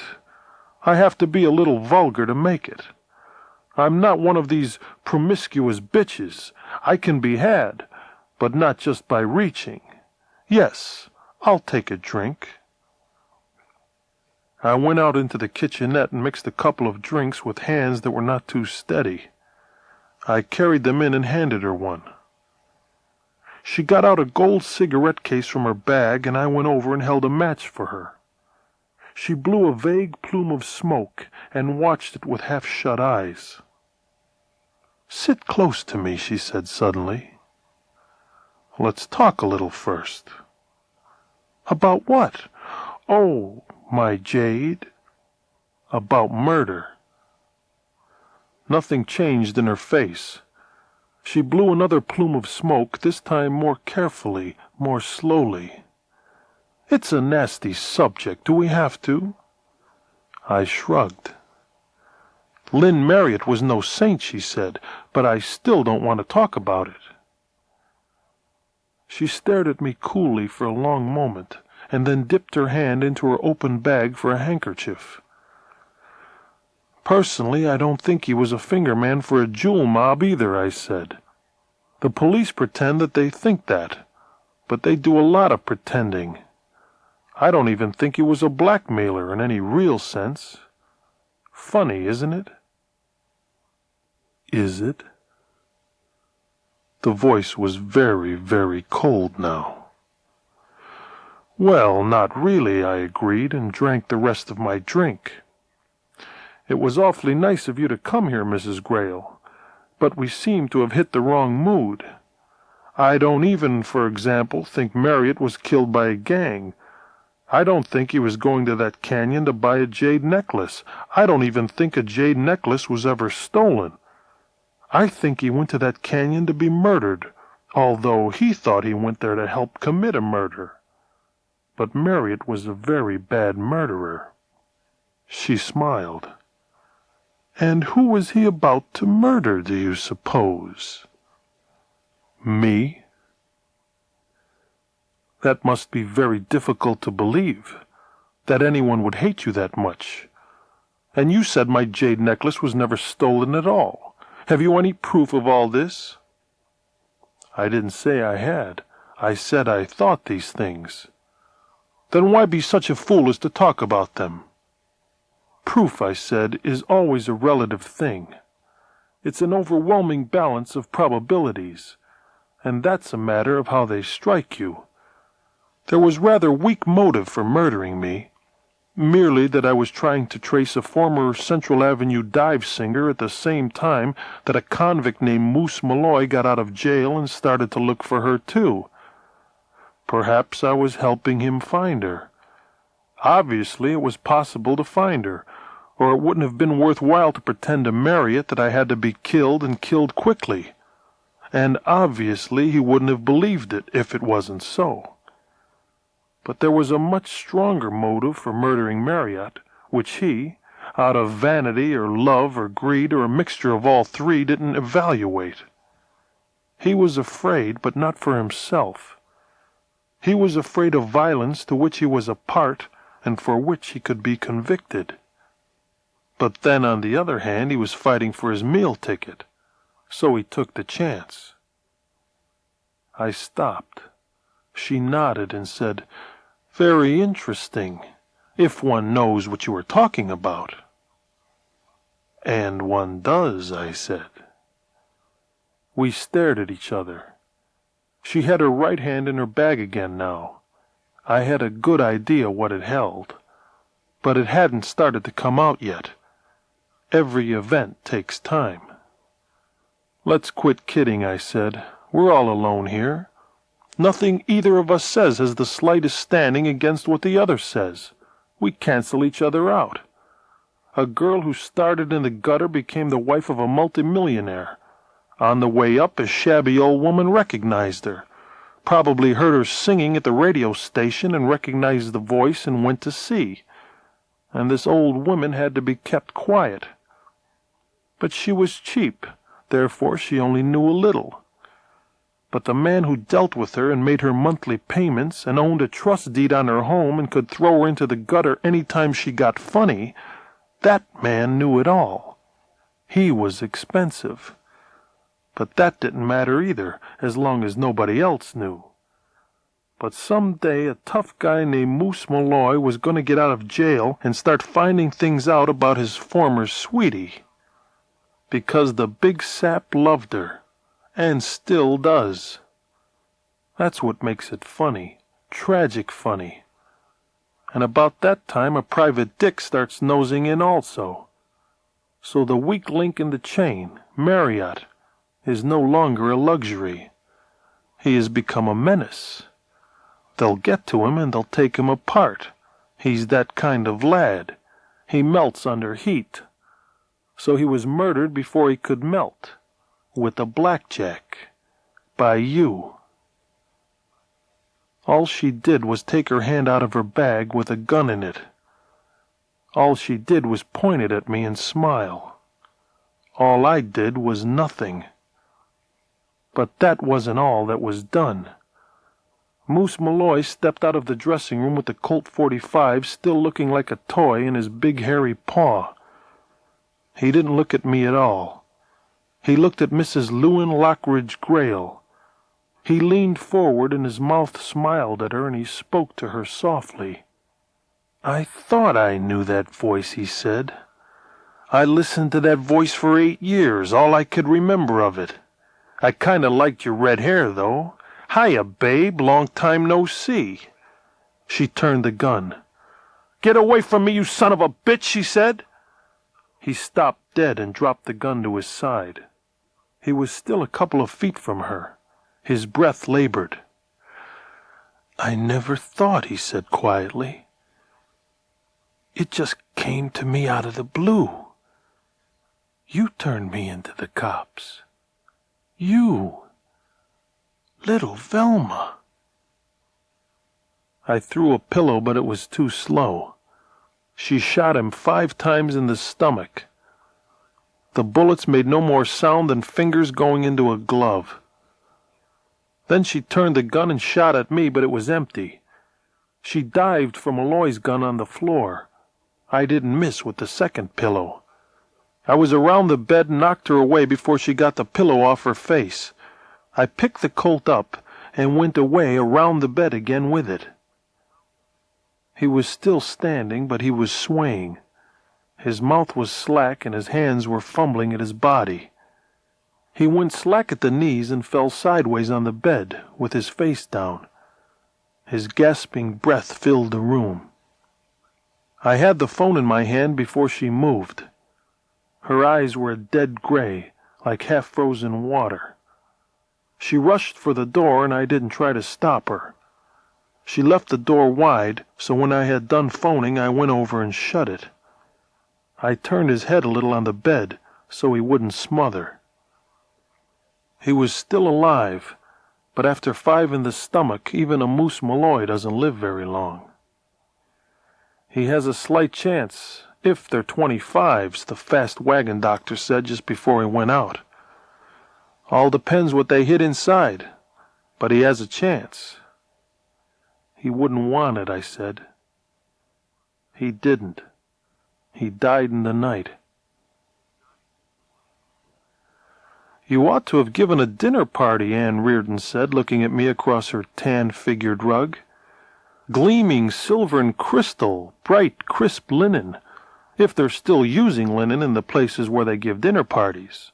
Candlelight, the women in their best jewels and the men in white ties, the servants hovering discreetly with the wrapped bottles of wine, the cops looking a little uncomfortable in their hired evening clothes, as who the hell wouldn't?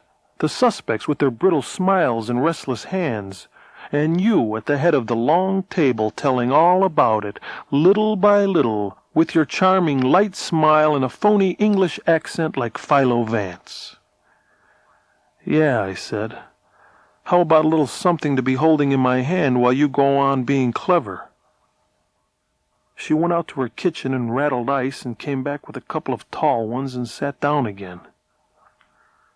"The liquor bills of your lady friends must be something fierce," she said, and sipped. "And suddenly the butler fainted," I said. "Only it wasn't the butler who did the murder. He just fainted to be cute." I inhaled some of my drink. "It's not that kind of story," I said. "It's not lithe and clever. It's just dark and full of blood." "So she got away?" I nodded.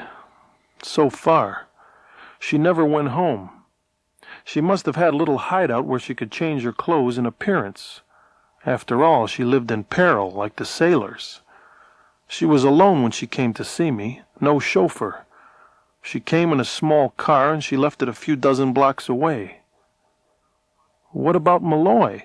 If you had told me about him before, I'd have known who she was right away. By the way, how did you know? These two photos are not of the same woman." "No, I doubt if even old lady Florian knew they had been switched on her. She looked kind of surprised when I showed the photo of Velma, the one that had Velma Valento written on it in front of her nose. But she may have known. She may have just hid it with the idea of selling it to me later on, knowing it was harmless, a photo of some other girl Marriott substituted." "You didn't tell me about Brunette or the cards that were in those reefers, or Amthor or Dr. Sonderborg, or that little clue that set you on the path of the great solution." "I gave Mrs. Florian one of my cards. She put a wet glass on it. Such a card was in Marriott's pockets, wet glass mark and all. Marriott was not a messy man. That was a clue of sorts. Once you suspected anything, it was easy to find out other connections, such as that Marriott owned a trust deed on Mrs. Florian's home just to keep her in line. As for Amthor, he's a bad hat. They picked him up in a New York hotel, and they say he's an international con man. Scotland Yard has his prints, also Paris. How the hell they got all that since yesterday or the day before, I don't know. These boys work fast when they feel like it. I think Randall has had this thing taped for days and was afraid I'd step on the tapes. But Amthor had nothing to do with killing anybody, or with Sonderborg. They haven't found Sonderborg yet. They think he has a record, too, but they're not sure until they get him. As for Brunette, you can't get anything on a guy like Brunette. They'll have him before the grand jury, and he'll refuse to say anything on his constitutional rights. He doesn't have to bother about his reputation, but there's a nice shake-up here in Bay City. The chief has been canned, and half the detectives have been reduced to acting patrolmen, and a very nice guy named Red Norgard, who helped me get on the Montecito, has got his job back. The mayor is doing all this, changing his pants hourly while the crisis lasts. Do you have to say things like that? The Shakespearean touch. Let's go riding. After we've had another drink." "You can have mine," Ann Reardon said, and got up and brought her untouched drink over to me. She stood in front of me holding it, her eyes wide and a little frightened. "You're so marvelous," she said. "So brave, so determined, and you work for so little money. Everybody bats you over the head and chokes you and smacks your jaw and fills you with morphine, but you just keep right on hitting between tackle and end until they're all worn out. What makes you so wonderful? Go on, I growled. Spill it. Ann Reardon said thoughtfully, I'd like to be kissed, damn you. It took 3 months to catch up with Velma, a.k.a. Mrs. Lewin Lockridge Grail. A Baltimore detective found her singing in a nightclub. When he went backstage to arrest her, she shot him in the stomach. Then she shot herself. The dick lived until the next day, Randall said, telling me about it. He talked when he could. That's how we have the dope. I can't understand him being so careless, unless he really was thinking of letting her talk him into a deal of some kind. That would clutter up his mind. But I don't like to think that, of course. I said I suppose that was so. Shot herself clean through the heart. Twice, Randall said. And I've heard experts on the stand say that's impossible, knowing all the time myself that it was. And you know something else? What? She was stupid to shoot that dick. We'd never have convicted her, not with her looks and money and the persecution story these high-priced guys would build up. Poor little girl from a dive climbs to be wife of rich man, and the vultures that used to know her won't let her alone. That sort of thing. Hell, Rennenkamp would have half a dozen crummy old burlesque dames in court to sob that they'd blackmailed her for years, and in a way that you couldn't pin anything on them but the jury would go for it. She did a smart thing to run off on her own and leave Grail out of it, but it would have been smarter to have come home when she was caught. Oh, you believe now that she left Grail out of it, I said. He nodded. I said, Do you think she had any particular reason for that? He stared at me. I'll go for it, whatever it is. She was a killer, I said, but so was Malloy. And he was a long way from being all rat. Maybe she saw a chance, not to get away. She was tired of dodging by that time, but to give a break to the only man who had ever really given her one. Randall stared at me with his mouth open and his eyes unconvinced. Hell, she didn't have to shoot a cop to do that, he said. I'm not saying she was a saint or even a halfway nice girl. Not ever. She wouldn't kill herself until she was cornered. But what she did and the way she did it kept her from coming back here for trial. Think that over. And who would that trial hurt most? Who would be least able to bear it? And win, lose, or draw, who would pay the biggest price for the show? An old man who had loved not wisely, but too well. Randall said sharply, That's just sentimental. Sure, it sounded like that when I said it. Probably all a mistake anyway. So long. I rode down to the street floor and went out on the steps of the city hall. It was a cool day and very clear. You could see a long way, but not as far as Velma had gone.